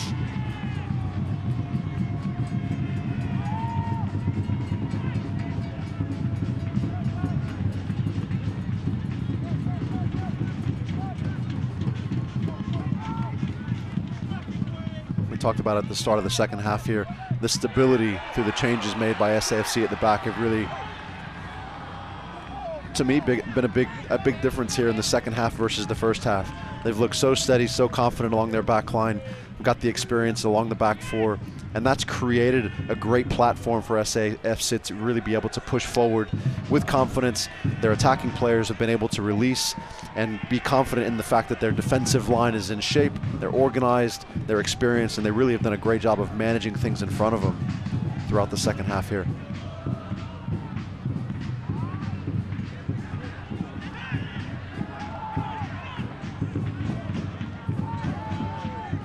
Elizondo just came on for his 20th appearance of the season.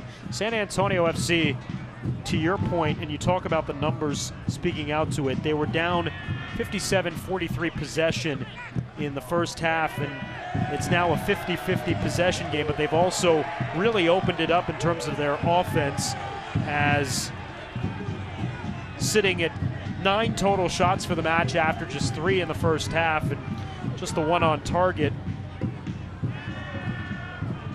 And they've been much more aggressive and rewarded with a Ryan Rashandle goal.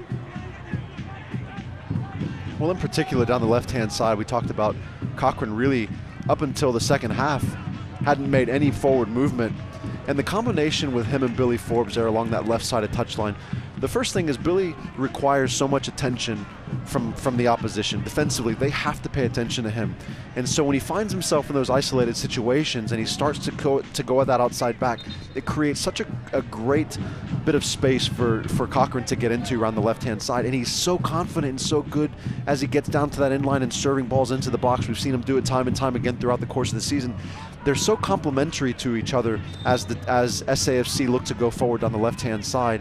And I think that in and of itself has changed the dynamics here of the second half, because T2 has really got to make an adjustment for that. They've got to make a defensive organizational adjustment to that type of situation, that type of combination on the left-hand side. And that creates so much space elsewhere on the field as well.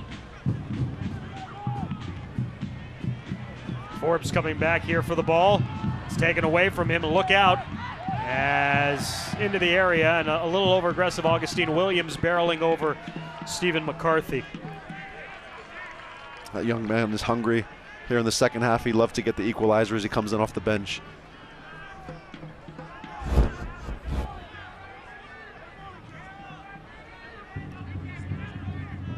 Well, he was hungry there too, but ran into a big man, McCarthy, standing 6'5". We don't see McCarthy get knocked over very often.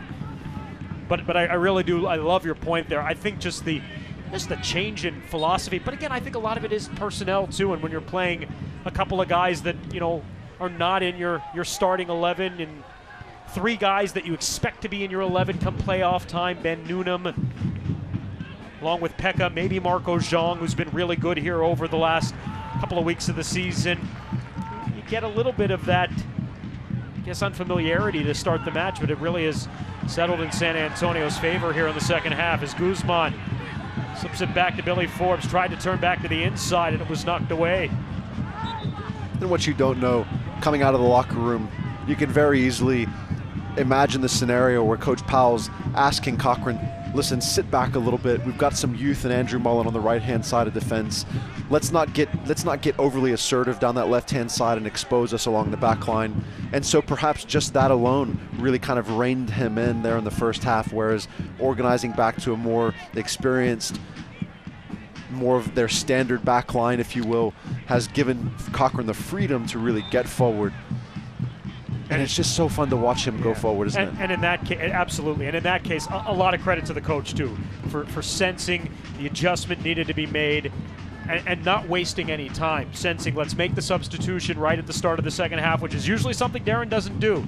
He's very timely with his substitutes at some point in the second half, but oftentimes, too, he's timely enough in knowing when the substitution needs to come in. And tonight, he made 2 right at the start of the second half, and both have proved to be very important for San Antonio FC. As Elizondo goes to the deep part of the net, but Wade Hamilton comes down with the ball as Ever Guzman was perhaps looking for that last touch there in stride.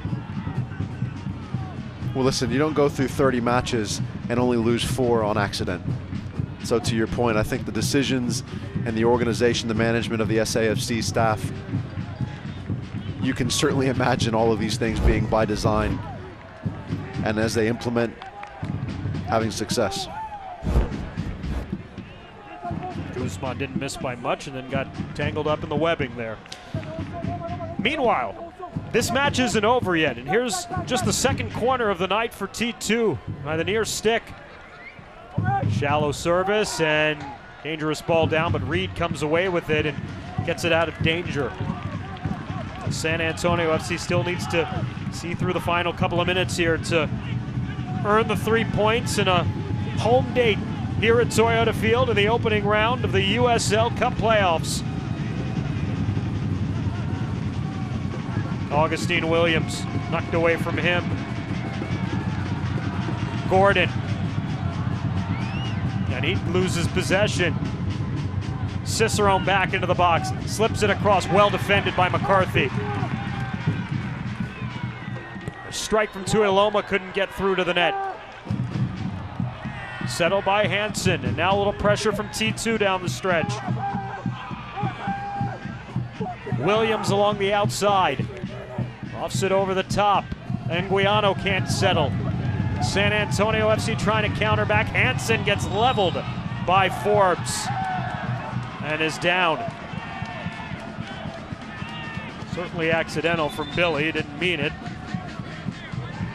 Kind of went up with both elbows as he knocked Harold Hansen down. As we push here into the 90th minute. And as you said, you certainly can't rule T2 out, especially tonight. Perhaps in other matches throughout the course of the season, but tonight they've hung in there, they've held their ground, they've created chances, and here another set piece. Taken by the keeper. Service into the box, slips down here, Williams. Zambrano, get one cleanly through. Bjornson with a strike, didn't get through. Here's an opportunity, still loose in the box, and Restrepo finally comes down with it. Oh my goodness. That ball pinballed left, right, center, every direction before Diego finally came down with it. A bit of boost of blood pressure there. Horn still with a last touch and get all of it. 2 minutes stoppage time added on here to the end of the half. Omar Gordon is face down right now on the pitch. It's not a good sign. And he's asking for the trainer to come over with water and to check on him.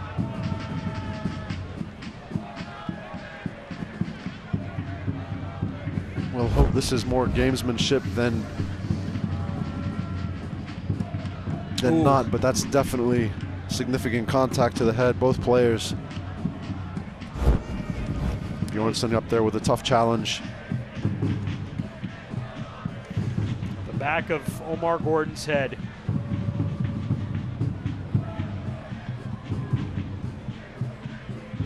This will obviously add to the already allotted 2 minutes of stoppage time, and we'll see exactly how much. Those scenarios are so dangerous. You can certainly relate to that feeling. Darren Powell's got a, hopefully we'll see an okay Omar Gordon, but Darren Powell's got a tough decision whether he lets him continue or comes off here, and now he's used all three of his substitutes, so can't put a man in, so theoretically he'd be playing a man down here for however long. Darren, you see he's got his watch there, and I think it was probably about 2 minutes of time before we resume play. And here's a little gamesmanship from San Antonio FC. So presumption is we'd play at least another 2 minutes here, but that really lies with Patrick Moana, our center referee, as we go forward.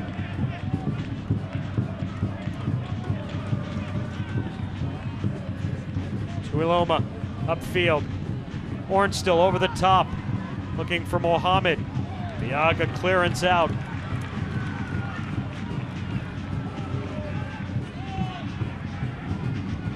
And the persistent youngsters of T2 continue to keep everyone engaged. Williams settles. McCarthy the clearance. Elizondo might have caught it with his hand, but they play on.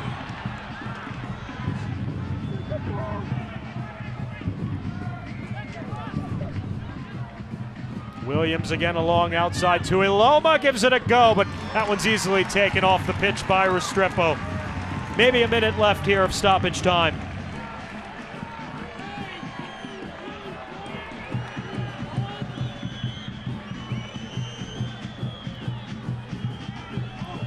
Omar Gordon right back in, so a good sign here is he didn't stay on the sideline in front of Darren Powell very long.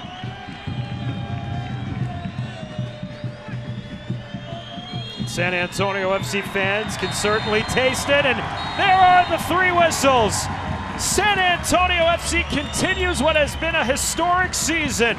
A playoff ticket punched, and now the first home playoff match to go along with it in club history as San Antonio FC knocks off Portland Timbers 2 tonight, 2-1.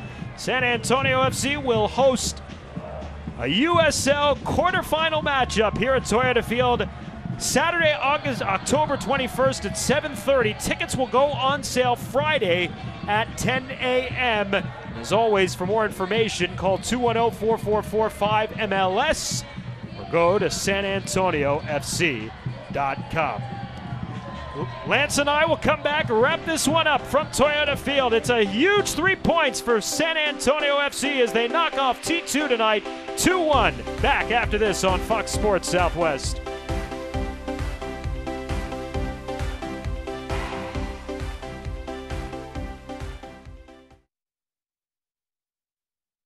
That's how you build. Yeah.